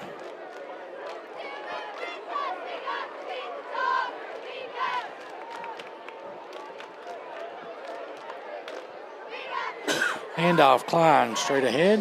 big Klein on the hole. carry. 1:35 to go. Tackle by Fleeman. Klein up to 81 yards. Ball Robbie, spotted at on the that. 35, first and 10, Governors.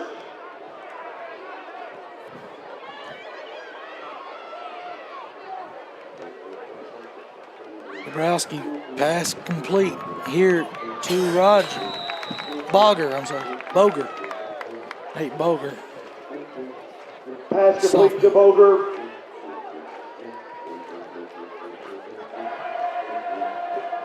Ball spotted at the 29, 2nd and 4.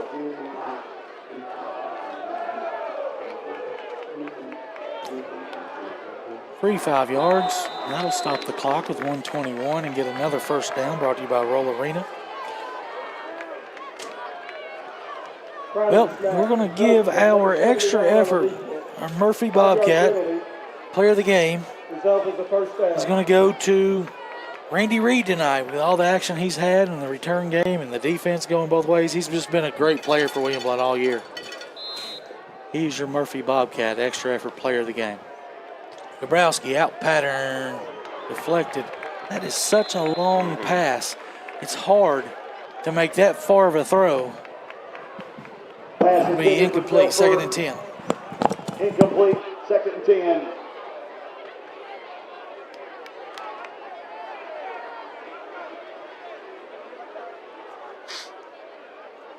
So 2nd down and 10 for William Blount as Jackson Dabrowski going to keep. Actually, the RPO, that over to Boger again, I think. Pass complete to Boger.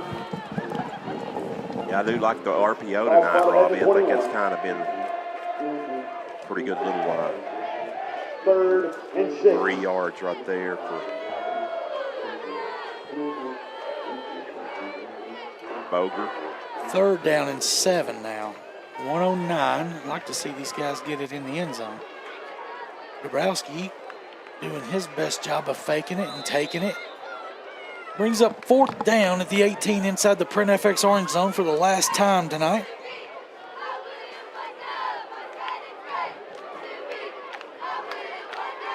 .50 seconds left, 30 on the play clock. Try to get them to jump again.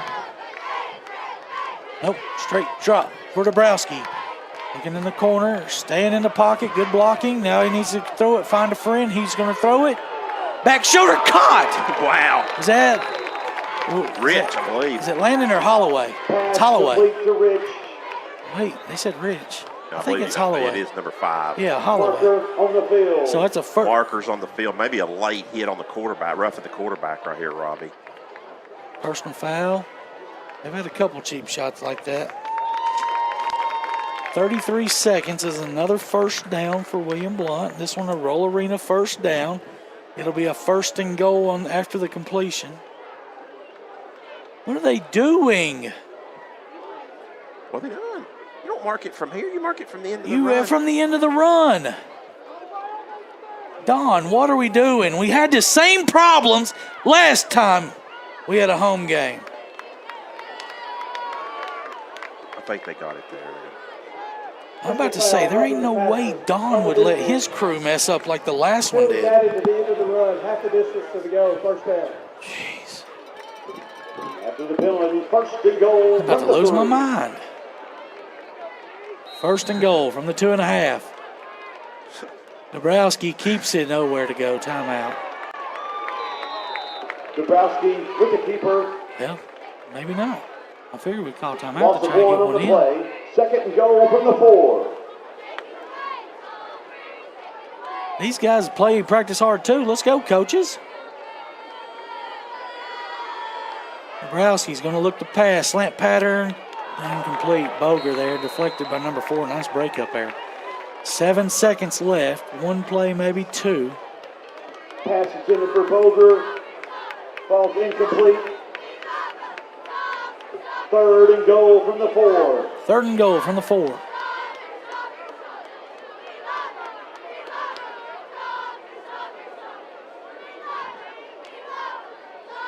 Jackson to the right of Dabrowski. Dabrowski will hand to Jackson, running left. Can he get wide? He can. They hit him hard there. That's going to do it. Your final score from Mike Whitefield. It's Science Hill 56, William Blount 28. We will take a short break, come back with Stats with Stan, and wrap it up here from Mike Whitefield, Skip Murren Stadium. Please drive safe and have a great weekend.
All right, we're back here with the Heartland Roofing postgame show.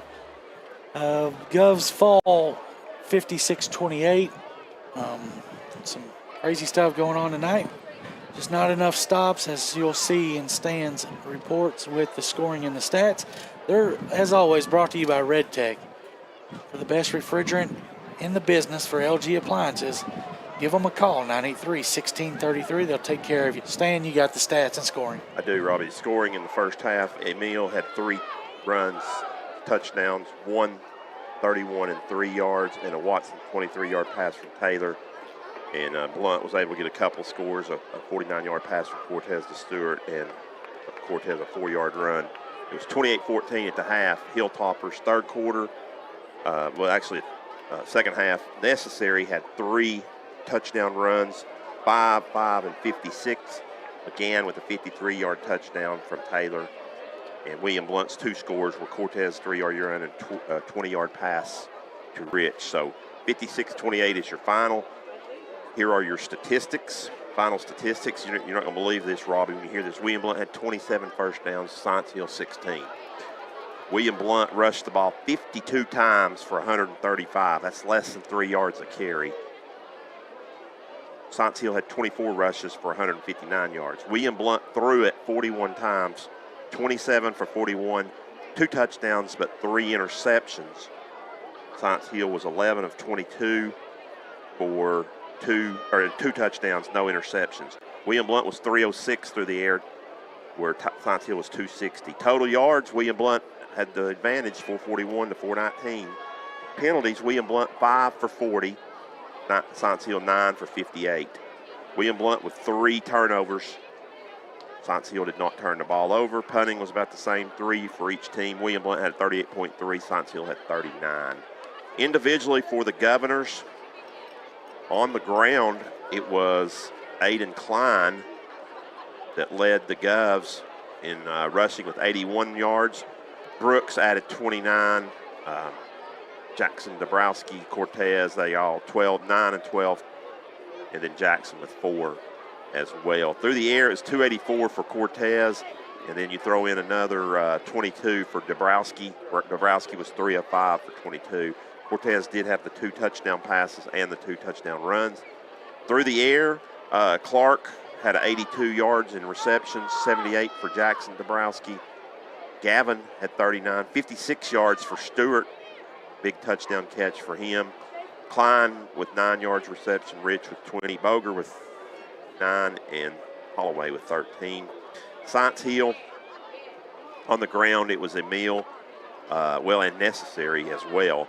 Necessary got a big run there late. Emil 92 and Necessary was 71 yards. 260 for Taylor through the air. He threw it all over the place. Watson with a big night, 117 and a touchdown. And also McGann, 73 yards and a touchdown for him as well, Robbie. Blount falls to this one, 56-28, and got to try to rebound next week in the non-region game against Union County. Yeah, and I believe we will. We got the talent has matched us here the last couple of weeks. The talent's matched up, and we just haven't been able to get the plays that we've needed to get these wins. I want to mention our Murphy Bobcat player of the game once again is going to be Randy Reed. Murphy Bobcat always wants to recognize the player that gives the extra effort. Tonight it's Randy Reed, and it's been Randy Reed and all season long, as the Double Deuce will get that award. Next week, Stan mentioned it's homecoming. Come on out, guys. Welcome back into Skip Murrin Stadium, Mike Whitefield, as the Govs will play Union County and try to get back in the win column as they fall tonight. Their record now 4-2 on the season, but 1-2 in the region as they fall 56-28. Thanks for watching and listening on AM 1470. So long, and God bless.